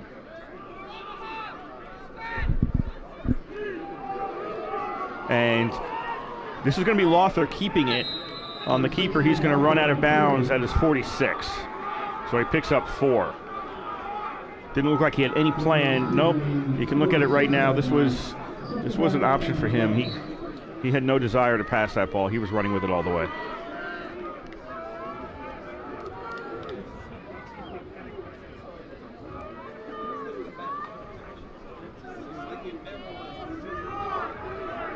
So St. Lawrence back to the line of scrimmage in what has been a basically uninteresting early part of the second half. Multiple wide receiver formation. Lothar fakes the handoff. He throws, and that is caught. Did he step out of bounds? Yes. So Hutala caught the ball, but he had stepped out of bounds first, and he was the first one to touch it. Both officials on the near side threw their hats down.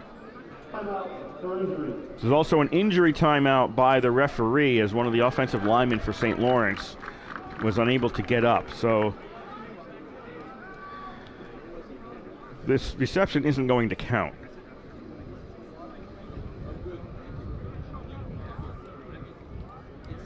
The officials are talking it over. The only thing would be if Hutala was forced out. And then if he reestablishes, he can come back in. Are you looking for a great used car? We have a huge selection. That's why Rental Honda has been your Honda dealer for 44 years. So we're still waiting for an announcement here. There's also a flag on the play. The line judge came over and picked up a flag.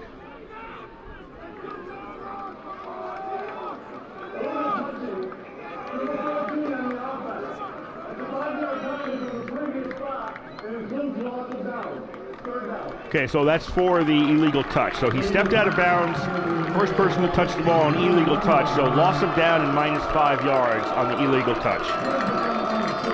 That makes it 3rd and 16 for St. Lawrence. Back at their own 41.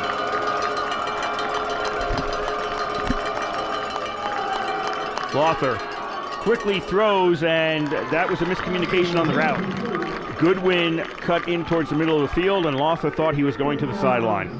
And as a result, he was nowhere near where the ball was when it came down. And on 4th and long now, St. Lawrence is going to send out the punt team. Actually, John Borkowski was the closest person to that ball when it came down, and even he didn't know where it was. He turned around, and suddenly the ball was falling near him.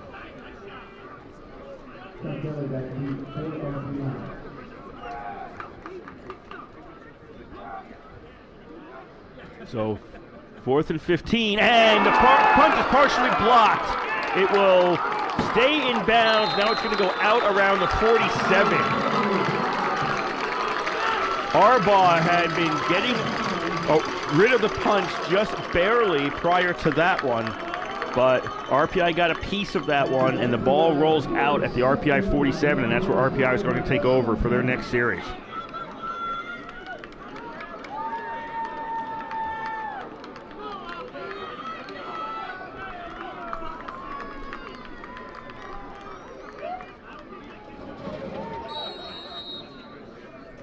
RPI 1st and 10 at their own 47. They're up 13-10 in today's game with 10:28 to go in this 3rd quarter. And Kasanowski fakes the pitch, throws, and it's incomplete at the 30-yard line.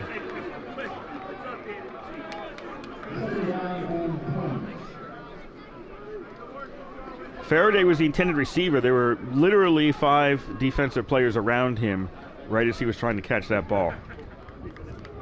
He caught it, he got hit, and then you could see 3 in the screen, and there were 2 others nearby. Had he caught it, it would have been great, but he would have been down immediately. However, it goes incomplete. 2nd down, and Buckley is in there at running back. He's going to take the carry, and he makes it to the St. Lawrence 49-yard line for a pickup of 4. To the St. Lawrence 49-yard line. 3rd down and 6. 3rd down and 6 for RPI. Kasanowski on the option play, keeps it himself, and he's going to get a 1st down. He's to the 40, to the 35, and he runs out of bounds before he gets to the 30. He's out at the 31. Opted not to pitch, ran it himself, and he's down to the 31 for an RPI 1st down. If you hear the banging, the St. Lawrence coaches are to my right.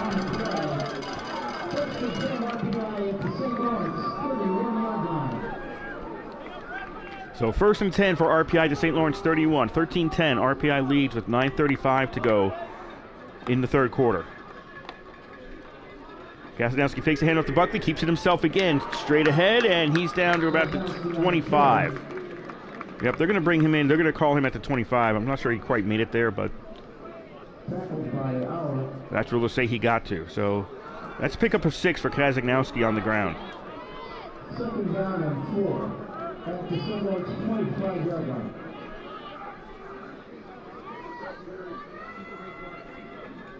Second and 4 at the 25. Faraday was the only person in the backfield. He went in motion. Kasanowski was looking that way. Now a defender falls down. Kasanowski looking in the corner of the end zone. I think it was Allison going back there, but it goes incomplete.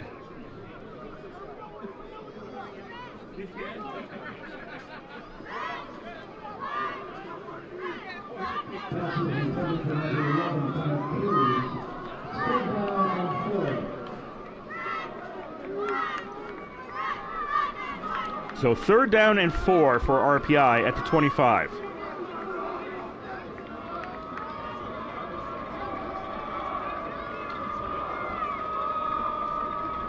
And that's a direct snap. That is Garbolino. Garbolino is in there at quarterback.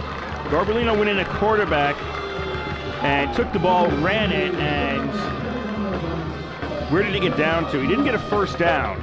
It's going to be, no, they did. He did get a 1st down. They're slow moving the chains. So I was a little confused on that one, because Liederman, who takes direct snaps for St. Lawrence, is also 7. That was Garbolino in there for RPI. He gets a first down to the 21-yard line. 1st and 10 for the Engineers. Kazagnowski back in at QB. Handoff goes to Buckley, and he stopped at the line of scrimmage. He picked up 1 to the 20-yard line. So RPI now, let's reset. They've got a 2nd down and 9 at the 20 of St. Lawrence. We've got 8:05 to go here in the 3rd quarter. RPI leading 13-10 over St. Lawrence.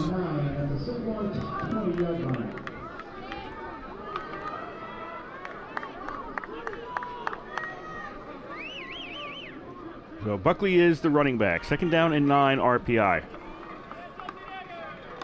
Kazagnowski looks left. He only had 1 receiver there. Now he's going to look over the middle. That's caught complete to Kelly, and he more or less collides with the defender. Toombley more or less collided with him inside the 5 and gets knocked down. But it'll be 1st and goal, RPI inside the 5-yard line.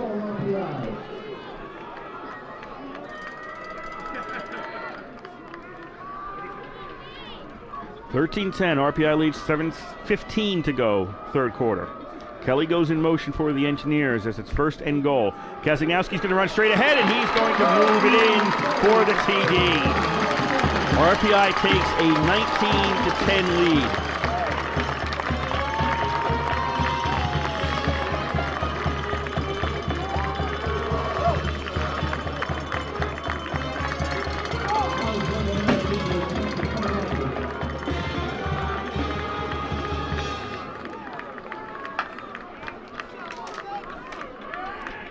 Merrick out to try the extra point. Snap, ball's down, kick is up, and it is good. Make that 20-10 in RPI's favor with 7:07 to go in the 3rd quarter.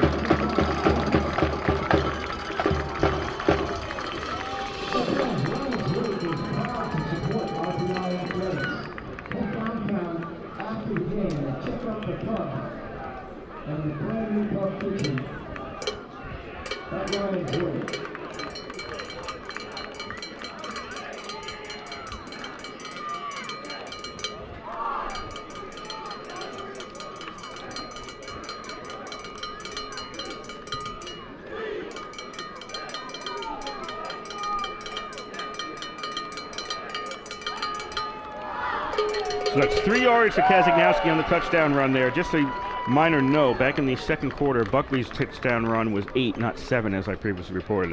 It's actually 8 yards on that touchdown run. So RPI with the 20-10 lead here against St. Lawrence. Rochester and Ithaca scoreless with 3:44 to go in the 2nd quarter.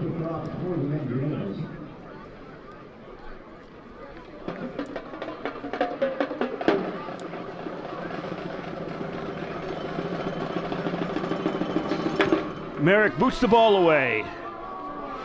Salyers takes it around the 10. He's going to get out to about the 21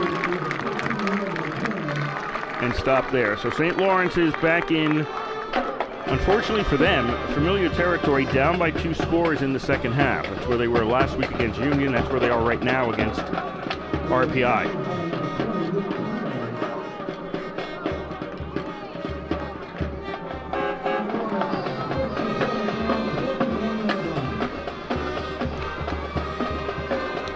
First and 10, St. Lawrence at their own 21. Good sized visitors crowd for the St. Lawrence Saints. Both teams use red as their color, so it gets a little confusing sometimes. Lothar slings it away. Flag on the play. Lothar is basically avoiding trying to get tackled. Baldwin was the intended receiver. Flags come out. And this is going against RPI. Defensive holding.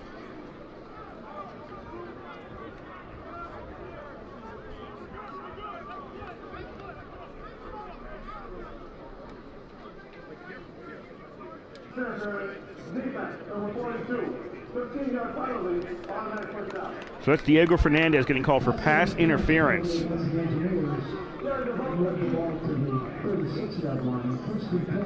Ball goes to the 36.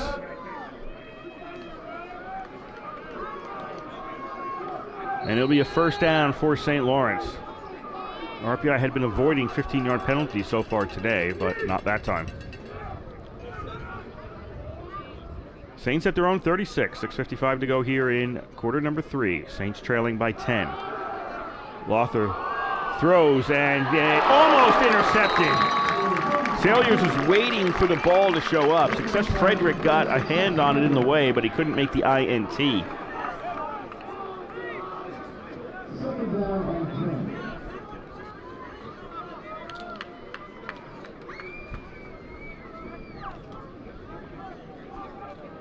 Yeah, it went off his hand. Salyers was standing there waiting for the ball to get to him. He was too far away to make a play on Frederick to try to keep him away from the ball, but it goes off Frederick's hands and it's incomplete. So it's second down for St. Lawrence at their own 36-yard line, 2nd and 10.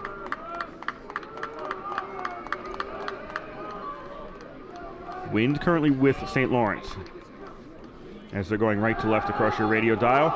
And they're going to go for Salyers again on the near side, and he's trying to make a grab as he's sliding out of bounds, and he couldn't do it. And St. Lawrence very quickly in a 3rd and long situation.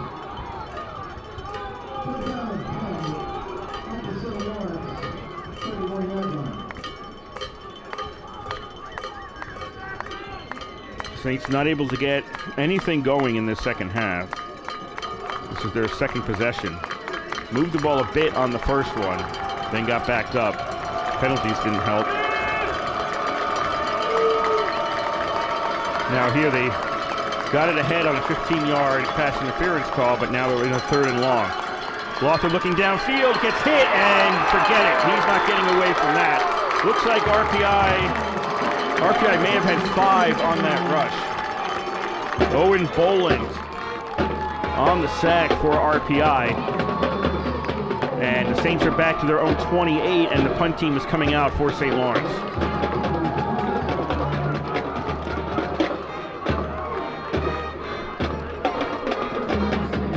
So no success for the Saints on offense. RPI shut out Rochester. They lost, but they shut out Rochester last week in the second half. Just couldn't score enough points. Looking to try to shut out St. Lawrence here. High snap, and did he get a piece of it? Flag comes out for roughing the kicker. I don't think the rusher got a piece of the ball. And RPI is just leaving the field. They're not arguing, and I think this is going to be St. Lawrence's ball again. I think that the leg was still up.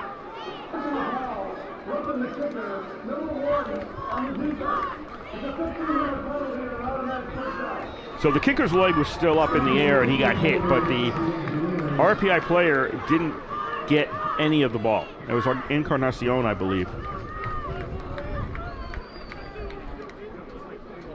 So it's a personal foul roughing the kicker, 15 yards, and that's going to give St. Lawrence the ball again.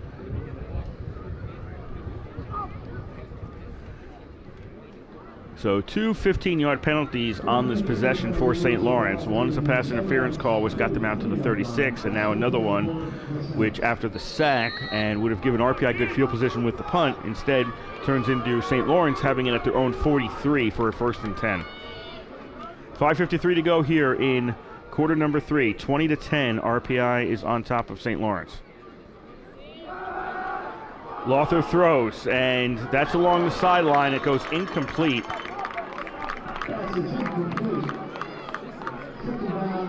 Well defended, as there just wasn't any room for that ball to get to the receiver along the sidelines.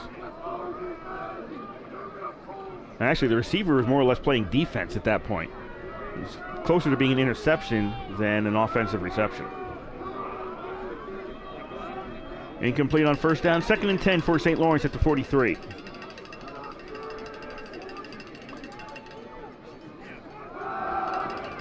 Lothar gets away from the pressure.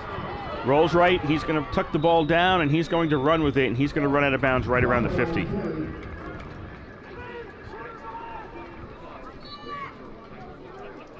That'll make it a 3rd and something more manageable for St. Lawrence.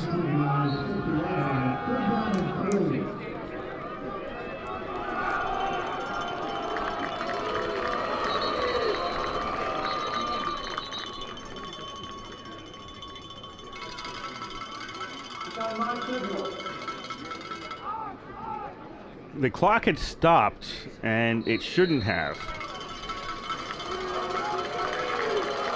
So that's why the official stopped play to get the clock going again. So we're running here, 5.5 to go third quarter. St. Lawrence is a 3rd down and 3 at the 50. Baldwin goes in motion, the snap is over Lawther's head. He's racing back and he's going to cover it. Flag comes out on the near side from the line judge. So what's going on here? What is that flag for? So Lawther had no chance at that. The snap was over his head. He went back and covered it around the 24. But then the line judge, he's on the near side, he threw a flag, and he's now over explaining to the referee what he saw.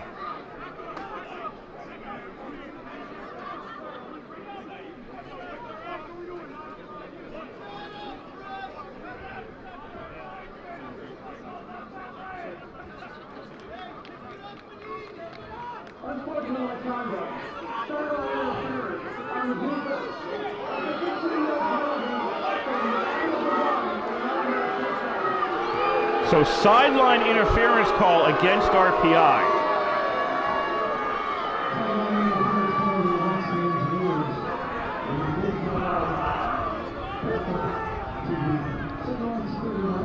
Could it be watching this was on the far hash when everything happened? Could the line judge have been hit by somebody on RPI sideline, preventing him from getting back to the play, and that was the flag?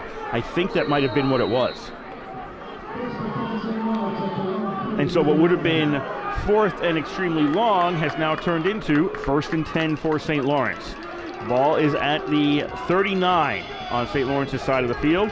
15-yard penalties are hurting RPI right now. Liederman takes the handoff. I can't remember the last time he ran the ball. And he stopped at the 40 after a gain of 1. 15-yard penalties have been keeping St. Lawrence in this drive. A pass interference call, roughing the kicker call, and now a sideline interference call against RPI, and St. Lawrence still has the ball. We have 4:37 to go here in quarter number 3. RPI leading 20-10 over St. Lawrence in what seems like a never-ending drive for St. Lawrence.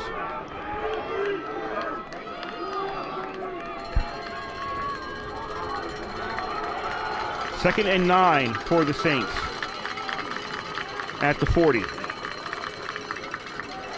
Fakes the handoff to Liederman. Lawther throws over the middle. That's complete. Salyards has it inside the 40, and he's going to be down at the 39 of RPI, and the chains move again. We're at 4 minutes to go in the third quarter. 20-10, RPI leads. You are listening to WRPI Troy with Engineer Football from the East Campus Stadium in Troy, New York. Kurt's on the call for you, also bringing it to you on RPI TV. As RPI coming in 2-3 against the Saints, who are 2-2. Saints 1-0 in the conference, RPI 0-1. 1st and 10 for the Saints at the RPI 39-yard line. Looking for another second half comeback. And pass off the hands of Goodwin and then off the hands of Garrett. He could have had an INT there. It went off his hand, and it's incomplete on 1st down. He got one hand on it, couldn't pull the ball down. It ricocheted off his hand away from him. And it's incomplete instead of an INT.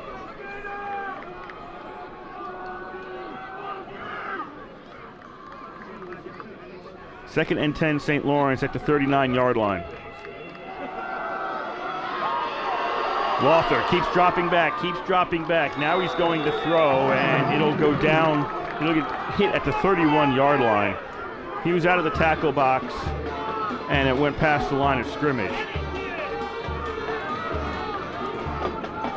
So no intentional grounding against St. Lawrence. Now the Saints another 3rd and long.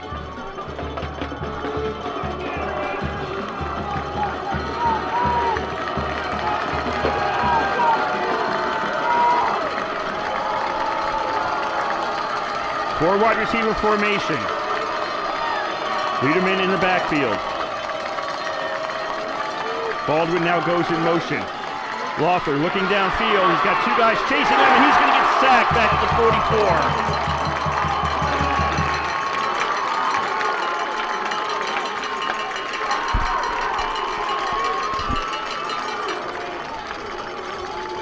44. Will this drive actually end? Because St. Lawrence now coming out to punt. The last punt attempt was the roughing the kicker call. I'm sure the RPI special teams unit has been instructed on what to do here, so this doesn't happen again. Kelly's back at his 25, and this time a quick kick. Kelly takes it to 25, fair catch, and he has it there. So finally, St. Lawrence ends up giving up the ball on the drive that RPI just wouldn't let them die.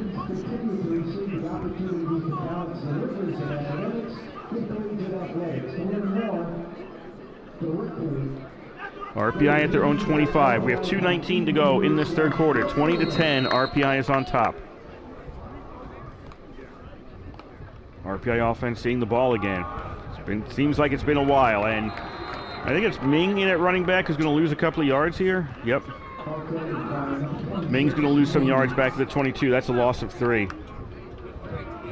RPI coming into this series, 106 rushing yards.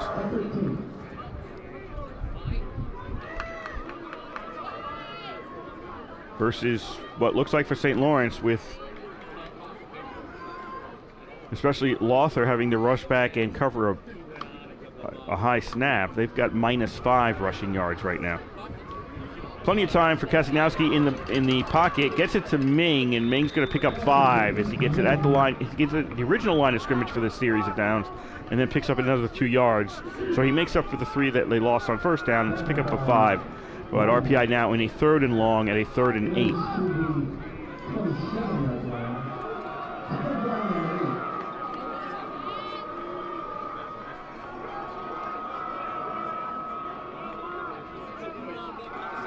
Four wide out formation. Kasinowski is scanning the field. Throws, and is that caught?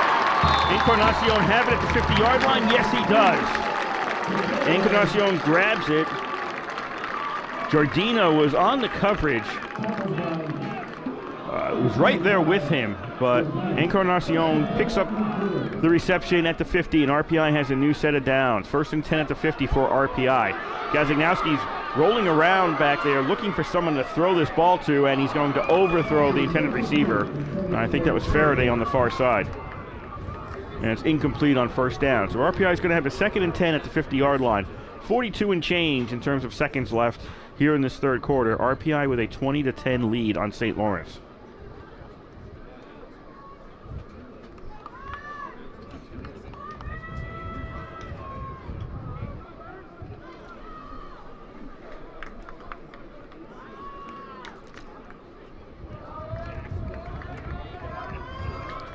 RPI with the 2nd down play.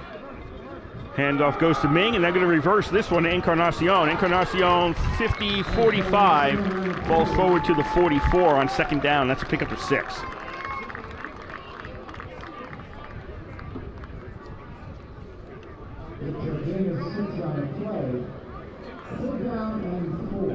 RPI does not have to run this play, and it doesn't look like they will. They are marching over to the sidelines to talk to the coaching staff. So the third quarter is going to expire here in Troy.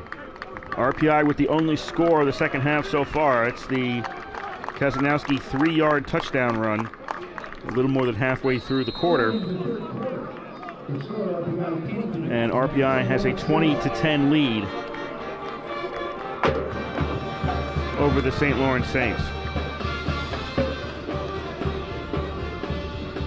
2 Division III schools playing here, but if you're at St. Lawrence, you've had a couple of players make it to the NFL, and probably for anybody who grew up in the 70s and the 80s in the New York City area, the name that you would know for St. Lawrence alums playing in the NFL was Dave Jennings. He was a punter for the Giants from 1974 to 1984, and then he just moved locker rooms and played for the Jets for 3 years after that. So he played from 1974 to 1987. He just had to change locker rooms in Giant Stadium, and also Giant Stadium changed its name because it was Giants Stadiums when the Giants played there, and it was the Meadowlands when the Jets played there. Two separate names. Not the first group to do that. The Dodger Stadium was called Chavez Ravine when the Angels played there in the early 60s. So it's not the first time that they've technically changed the name of the facility when a different team plays there. But Dave Jennings, longtime punter in the NFL, was a class of 74 from St. Lawrence. Starting at the fourth quarter here in Troy, handoff is going to go to White. White's got a big hole. White's down to the 20, to the 15, to the 10, to the 5. He goes for the end zone. Is he in? Yes, touchdown by White. Called at 44 yards by White to start out the fourth quarter, and RPI has a 26-10 lead.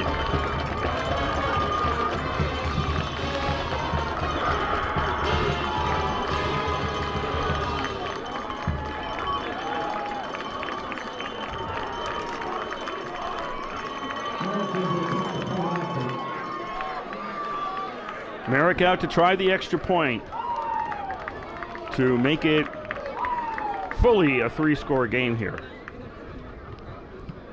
Snap, ball's down, the kick is up, and it is good. So Merrick puts it through to make it a 17-point lead. St. Lawrence needs 3 scores to get back into this one.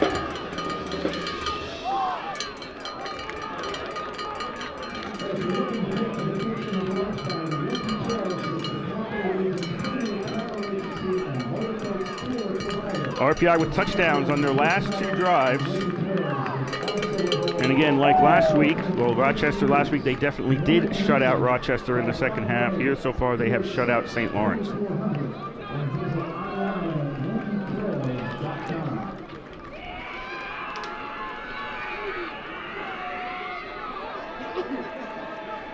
Looks like they've gone to the half in Ithaca, with Ithaca leading Rochester 3-0.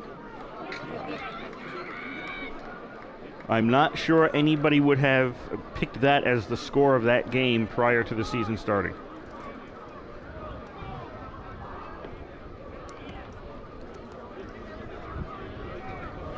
That is the only Liberty League game in progress outside this one. The remaining game is Hobart at Buffalo State. That's a 3 o'clock start.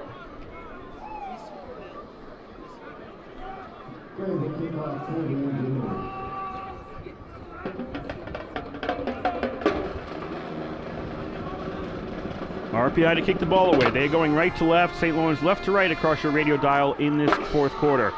To the 5-yard line. Sol yards, 10, 15, 20, 25, and he's out around the 26.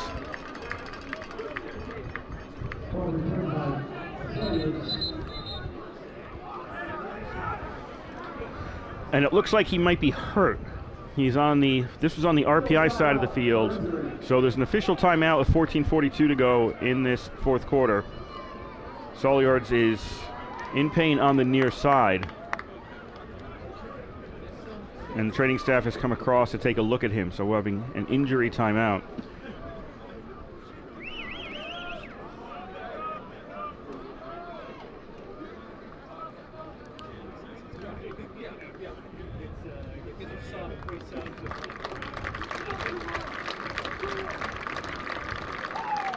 So it looks like RPI is up to 153 rushing yards today. Solyards is going off under his own power right now. He's going to cross the field versus a -5 for St. Lawrence on the ground.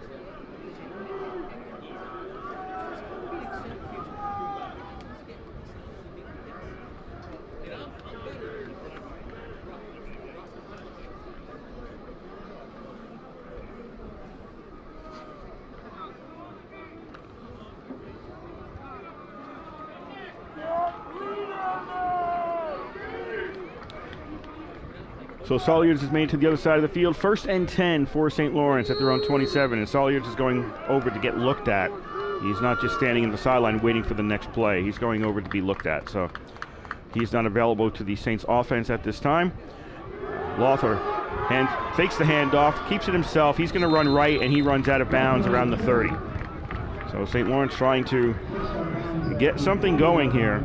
244 receiving yards for St. Lawrence. But again, they were negative rushing yards at one point. They've moved back to the positive, I believe. But they were negative rushing yards, and it's difficult to overcome that. 2nd down and 7, ball at the 30 for St. Lawrence.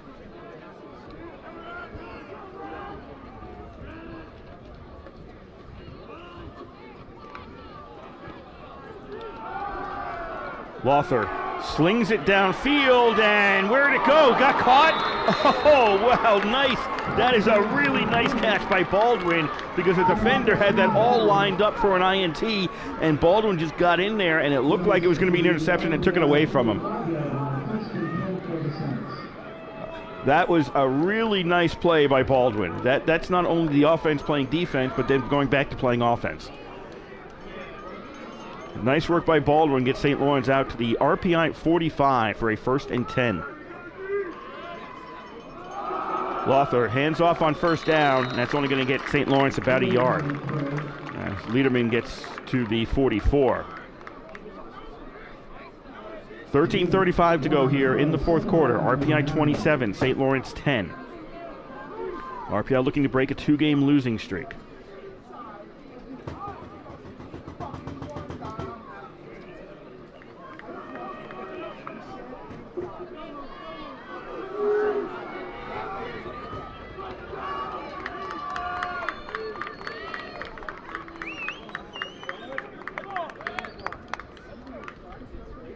Man in motion on the far side. Lothar takes a snap, doesn't see anything downfield, starts to move upfield, hits his own man, and that prevents him from getting further downfield. Sicard finally caught him, but when he ran into his own man, he lost his hole basically at that point. So 3rd down and 9 for St. Lawrence at the 44.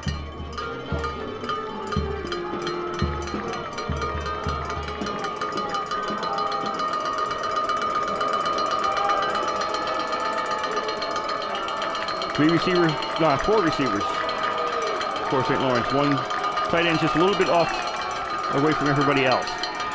Lothar throws, and is that caught at the 30? Yes.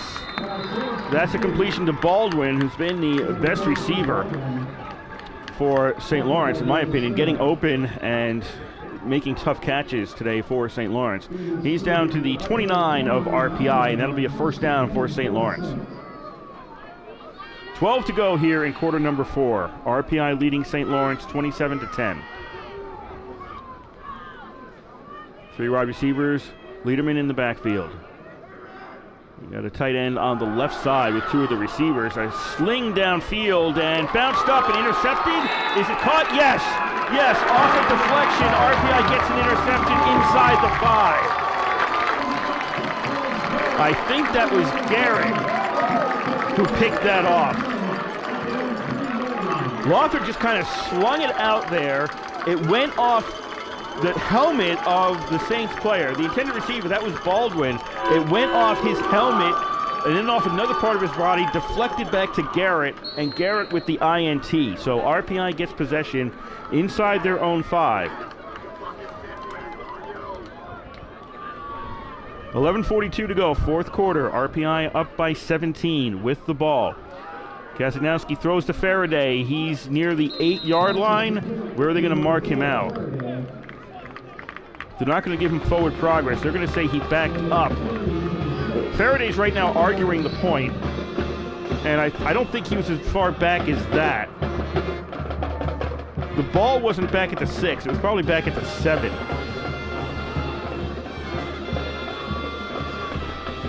But he's not going to win the argument there. So the ball's at the 6-yard line, a pickup of maybe 3. Yeah, 3 for RPI there. Ming on 2nd down runs the ball, and he's close to the 15, and that'll be a 1st down for RPI.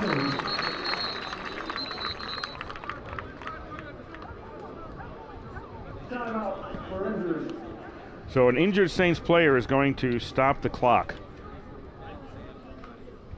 as RPI will be looking at a 1st down here at their own 16-yard line. 11:06 to go in the 4th quarter here in Troy.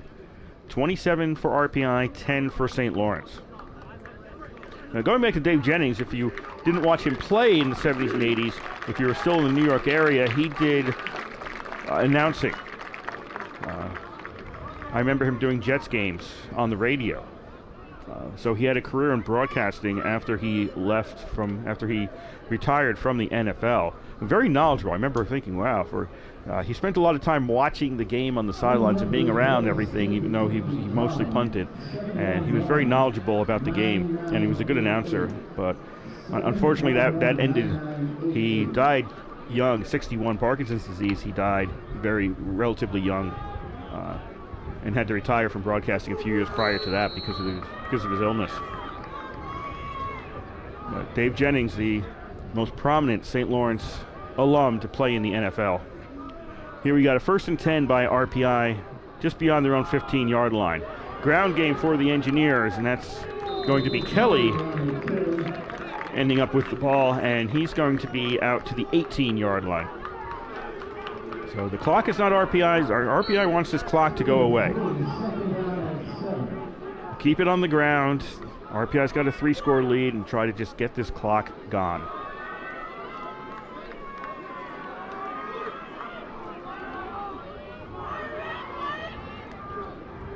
And somebody moved early, and we've got a flag on the play. And the 18-yard line is no longer going to be the line of scrimmage. RPI is backing up, so looks like a false start. False start against the Engineers. We'll move the ball back. So that backs RPI up 5. Ball is at the 13-yard line. It'll be a 2nd down and 12. They had the down wrong on the scoreboard. Now they've got it back to 2nd and 12. Faraday was in the backfield. He goes in motion and leaves. Pass right near the line of scrimmage, actually behind the line of scrimmage, and it's going to be a loss of yards for RPI.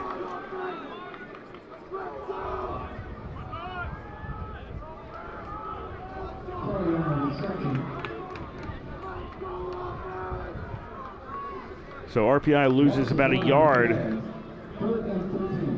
on that play, and it'll be 3rd down and 13 as the ball's at the 12-yard line. RPI got the ball inside their own 5 on an INT. Even if they do nothing but burn off some clock and punt the ball away, that's worth it.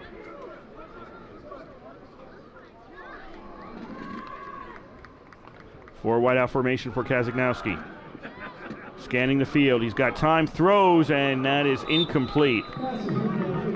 Looks like Allison was the intended receiver around the 20-yard line. He had a man right behind him. If he had caught it and been tackled, it still would not have been a 1st down. But it certainly is not a 1st down if it's not caught, and so it'll be 4th and 13, and RPI will be sending out the punt team.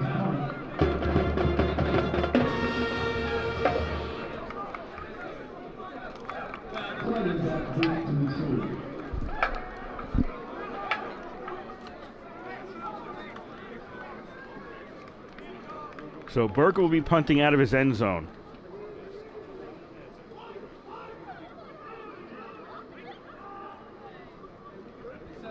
Gets the ball, kicks it away. Salyards, who's back in the game, calls for a fair catch, and he's got it at the RPI 47. So good field position for St. Lawrence. This will be their 10th possession, and by my count, it's the first time they'll be starting on RPI's side of the field. RPI burned off a little over 2 minutes on that possession after getting the INT. It was 9:27 to go here in the 4th quarter in Troy. 27-10. RPI leads St. Lawrence. Saints 1st and 10 at the RPI 46. Throw that is complete for St. Lawrence out to about the 41-yard line. Call it a gain of 5 to Hutala.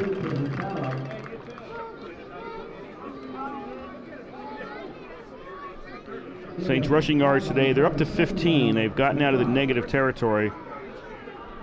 They're up to about 15 now. When they've moved the ball, it's been basically the passing game for St. Lawrence that's done it for them. They've got 284 receiving yards. RPI rushing 165 yards today.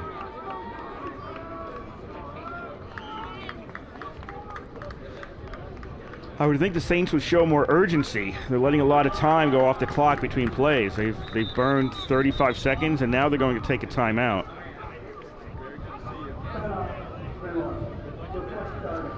That's their first time out of the second half. They don't have a lot of time here. There's 8:38 to go.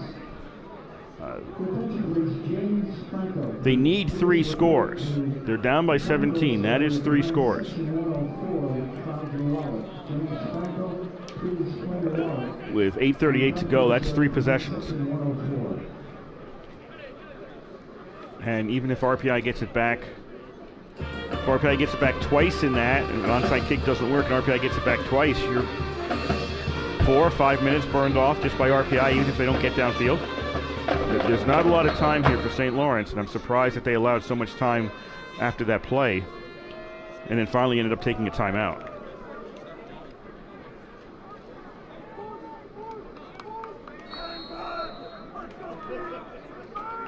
So 2nd down and 5, St. Lawrence at the 41 of RPI.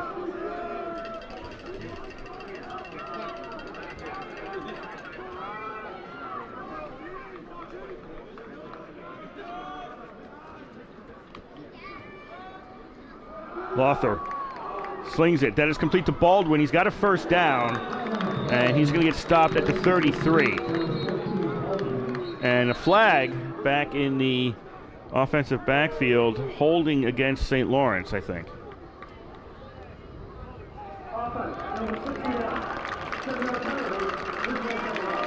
So take that first down off the board. St. Lawrence will be backing up.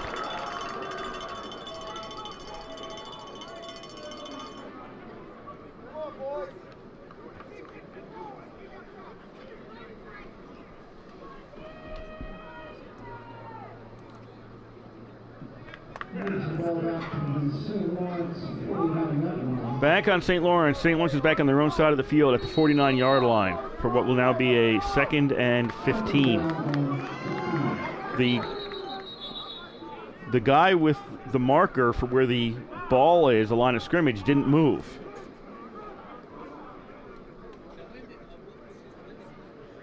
He's still standing at the 41.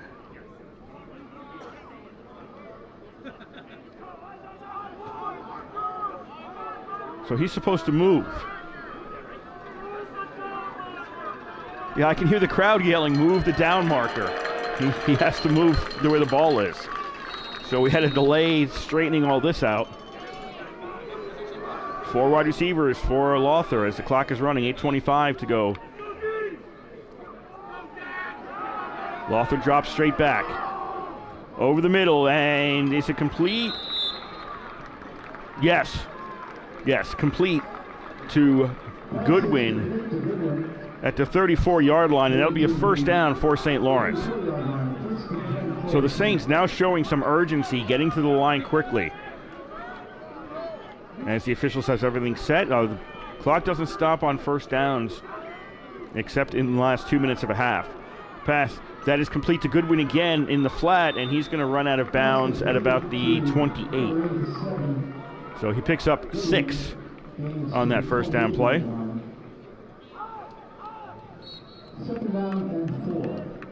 So St. Lawrence looking now at a 2nd down and 4. We're down to 7:40 to go in the 4th quarter. 27-10, RPI leads St. Lawrence.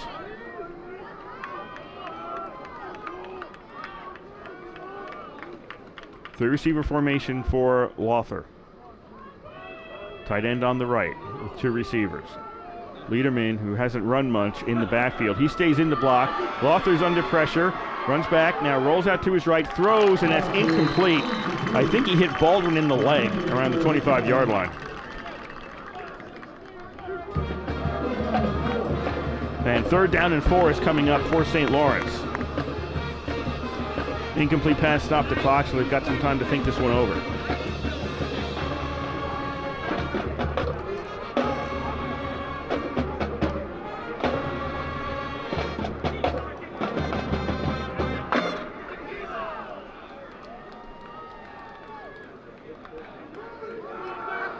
Four-down situation for St. Lawrence.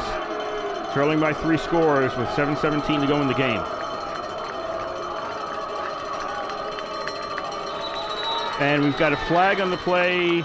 Delay of game against St. Lawrence.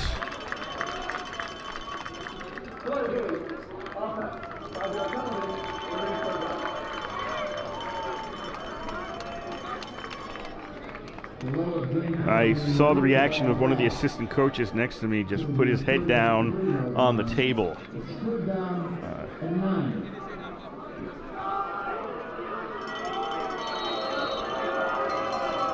Almost basically, I can't believe I just saw that. So it'll be a 3rd down and 9 now for St. Lawrence, back at the 33. Lothar looking left, puts it up left, and is it caught? That's another, if that was caught, that's a really, nope, they're going to call incomplete. The call in the field is incomplete.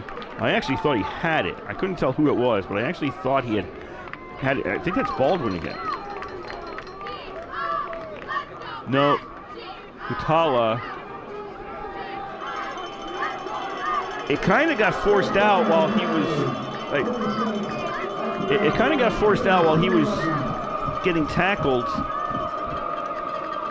They're actually lucky because it would have been an RPI recovery on a fumble if they called that a completed pass. So incomplete helps out St. Lawrence at that point. At least it was the lesser of two evils for them in terms of a result. Now it's 4th down and 9 at the 33 for St. Lawrence. Down by 3 scores, 7:06 to go in the 4th quarter. Baldwin just went in motion. Lothar takes the pass, slings it downfield again, and where is it? Is it caught? Yes, it's caught by Baldwin near the marker, near the line to gain. Now they're going to call this a 1st down.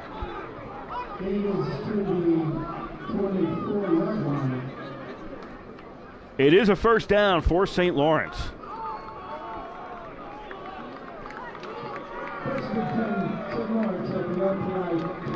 So they're at the 24-yard line now for a 1st and 10. 6:40 to go here in quarter number 4. RPI leading 27-10. St. Lawrence has it at RPI's 24-yard line.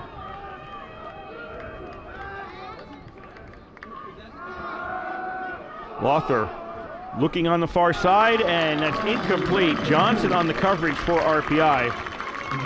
Hutala, who's the intended receiver. And RPI keeps it away.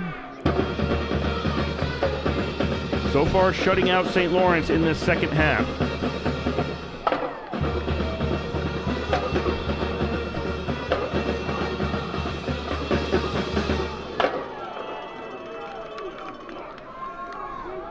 Clock stopped on the incomplete pass.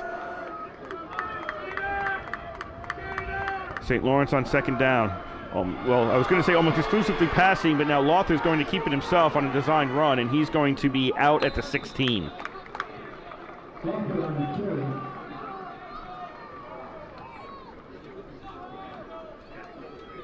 Liederman has not rushed the ball much in this 2nd half for a St. Lawrence team that, until that play, had 15 yards rushing in the game. So it'll be a 3rd down and 2 for St. Lawrence at the 16. Clock is still running, 6:05 to go in the game.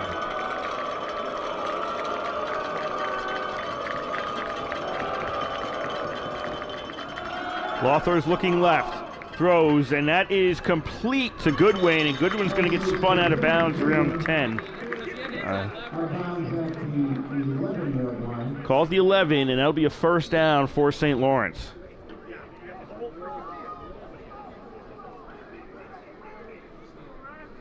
First and 10 for the Saints at the RPI 11-yard line.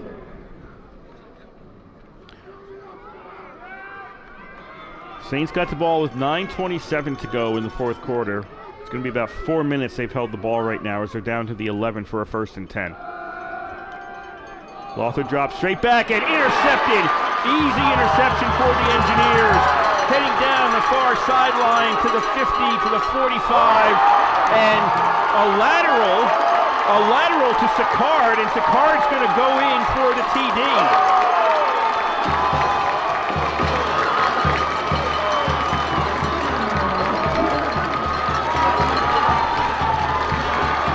Lack of TV numbers, I didn't catch who got the INT, but he's able to lateral to Sicard, who's following him.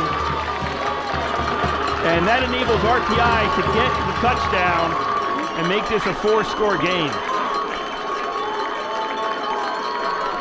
I think that was Lapioli. I think Lapioli got the INT. Yes, it was Lapioli with the INT. Lateral to Sicard, and RPI's got the touchdown. 33-10, RPI leads here, fourth quarter.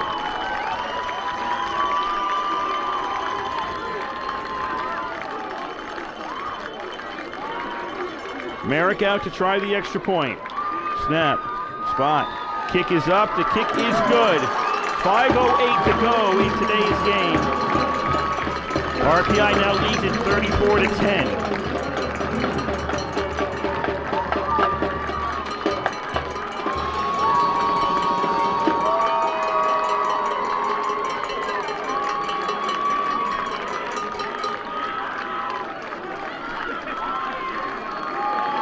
Well, you don't see that very often. Lapioli with the INT, Sicard with the TD.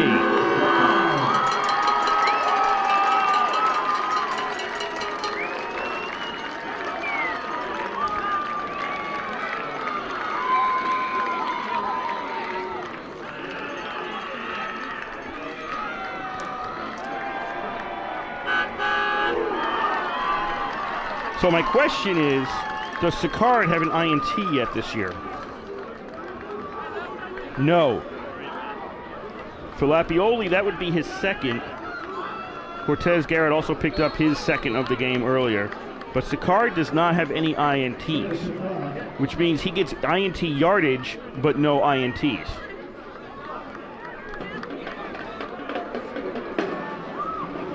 Merrick out to kick the ball away. Low kick along the ground, fielded at the 16-yard line by Salyards, and he's going to go towards the sideline and forced out inside the 40. So there's 5:03 to go in today's game. RPI up 34-10.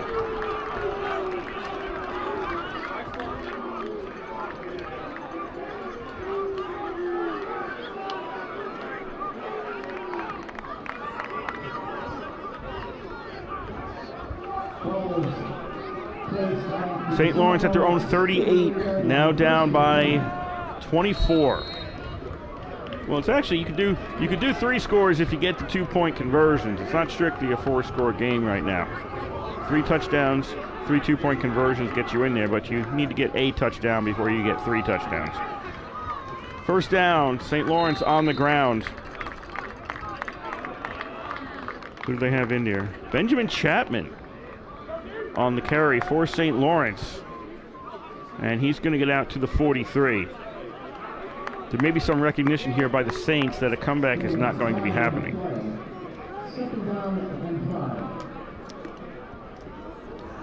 As the Saints are not rushing to the line like they were on their last possession, now they're down by 24.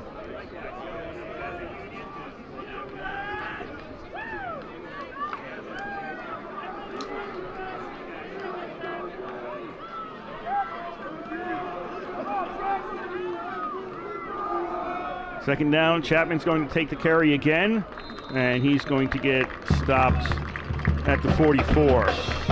So St. Lawrence will just back up, go back into their huddle as we're going to hit the 4-minute mark left to go in today's game.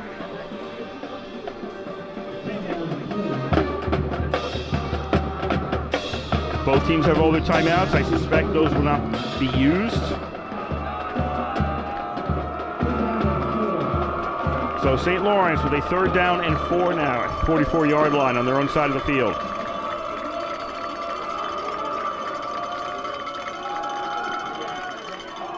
Throw, that's going to be incomplete. We also have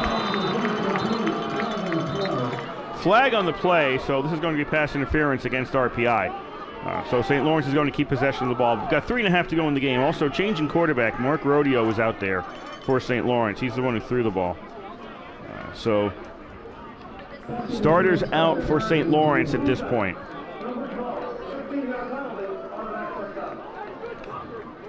Okay, so it's a 15-yard penalty. Everybody's going down to the spot. It's not the spot. It should be the 41. Yes. Everybody has Everybody is still used to looking at NFL games where you get the spot, and nope, it's not. Everybody's backing up 10 yards now because it's 15 yards to the RPI 41, not the spot of the foul. So we're down to 3.5 to go in today's game. St. Lawrence has a 1st and 10 at the RPI 41. St. Lawrence subbing out their starters on offense at this point. Chapman takes the carry again, running straight ahead, and he's going to get pushed down. That's going to be a loss of 1 for Chapman, as St. Lawrence is going to allow the clock to keep running.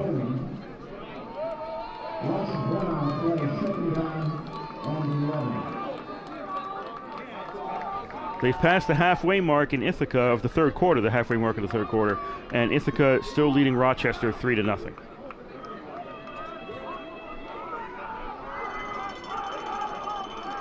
Second and 11 here for St. Lawrence. 2:50 to go in the game. Rodeo's going to throw the ball. It's bouncing up and down off the hands of Gorfanta, and it's going to be incomplete.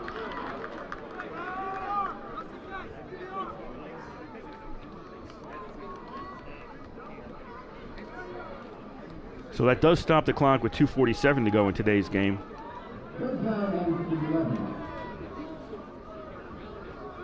And St. Lawrence looking at a 3rd and 11.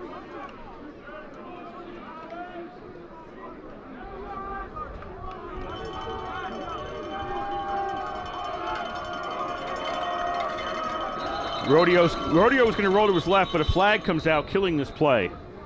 Is this against St. Lawrence? Yes.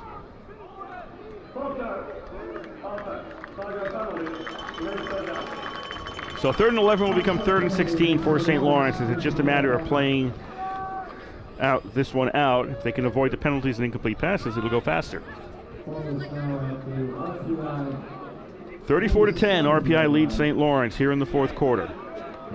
Ithaca has now scored a touchdown with the extra point. They're up 10-0 on Rochester. So 3rd and 16, Rodeo rolls to his left, throws completed along the sidelines, but not enough for a first down. It's down to the 38. And if I was St. Lawrence, I would just leave the offense out there, because I have a feeling RPI is probably not going to be throwing downfield if they get the ball back. So the clock is still running. There'll be at least one play before the 2-minute timeout. It's 4th down and about 9 for St. Lawrence. Or 4th and 7, we'll call it. Rodeo takes the snap, throw, and intercepted? Yes, intercepted by the Engineers. They've got it at the 35.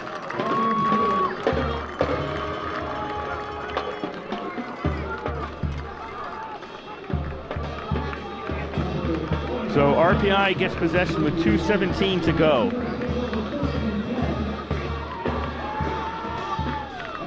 Third straight drive for St. Lawrence that has ended on an interception.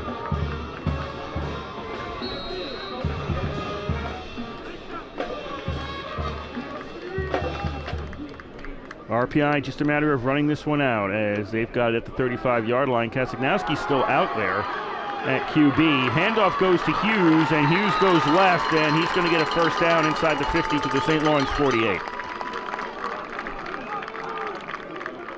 That'll bring us to the 2-minute timeout.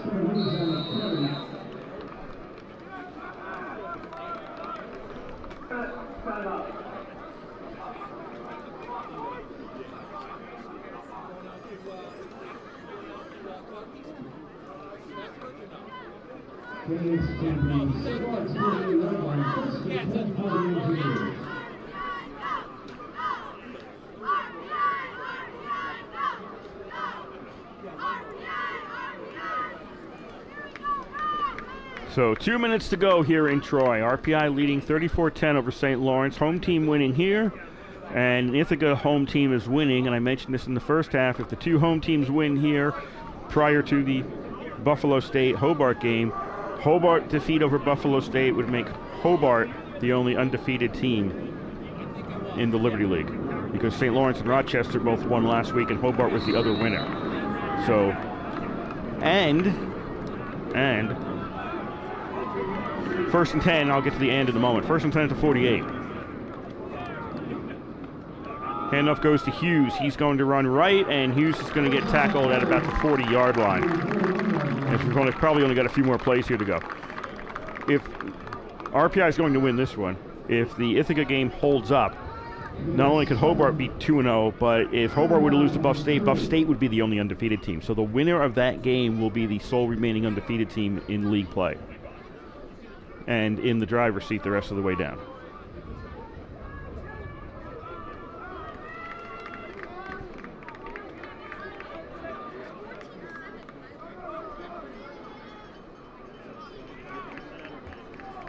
So exciting times here at the East Campus Stadium as we spent the last 4 minutes of play have been basically trying to end this game. RPI Kazagnowski, it looks like it's...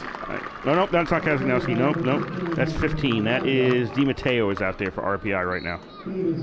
So DiMatteo on a keeper. RPI gets a first down at the 36, and that's it. RPI can go into the victory formation. St. Lawrence has already indicated that they are not going to try to win this game after the INT by Lapioli and touchdown by Sicard off the lateral.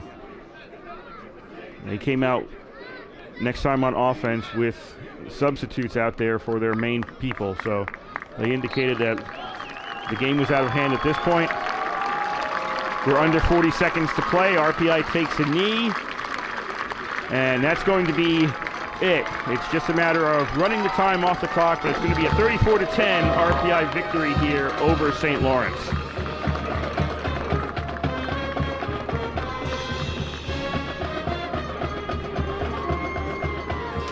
Like last week, RPI with its defense shutting out the opposition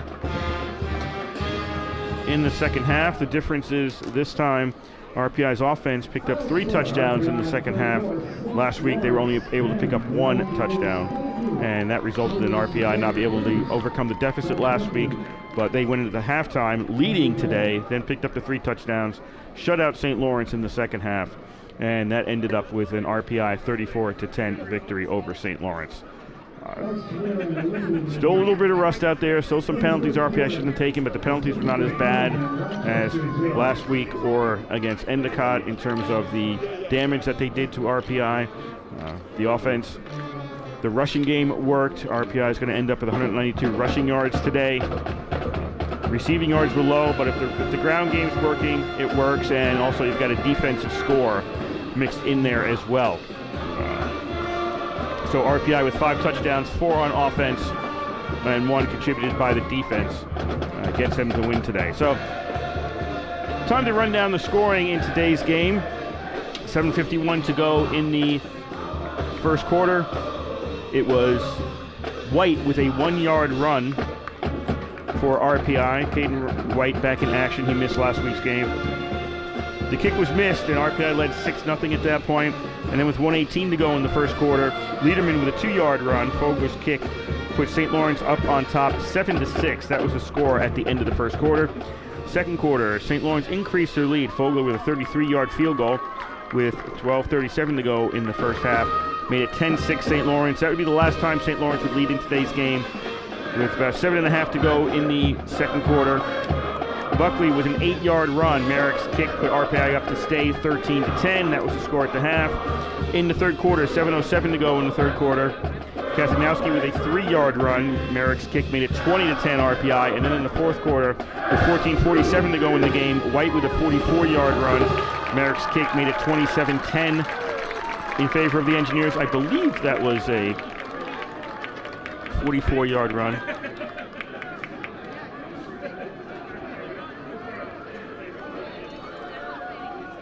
Yes, White with a 44-yard run. Made it 27-10 RPI at that point. It's a card.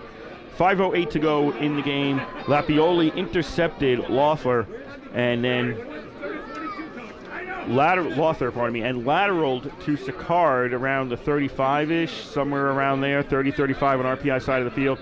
Executed a lateral as Lapioli was about to get forced out of bounds, and Sicard ran it back the rest of the way for the touchdown on the INT. So we're team effort getting a touchdown on that interception, and Merrick's kick made it 34-10, and that was the final score here in Troy 34-10. RPI on top, defeating St. Lawrence.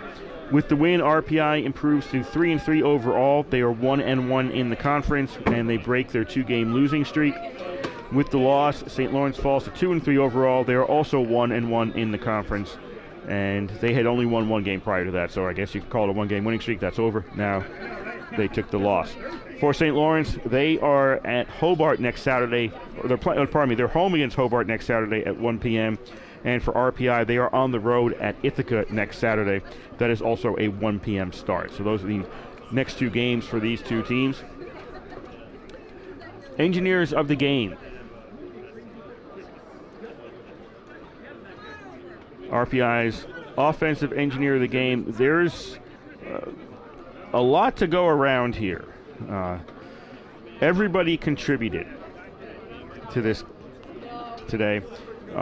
But I'm going to give it to Caden White.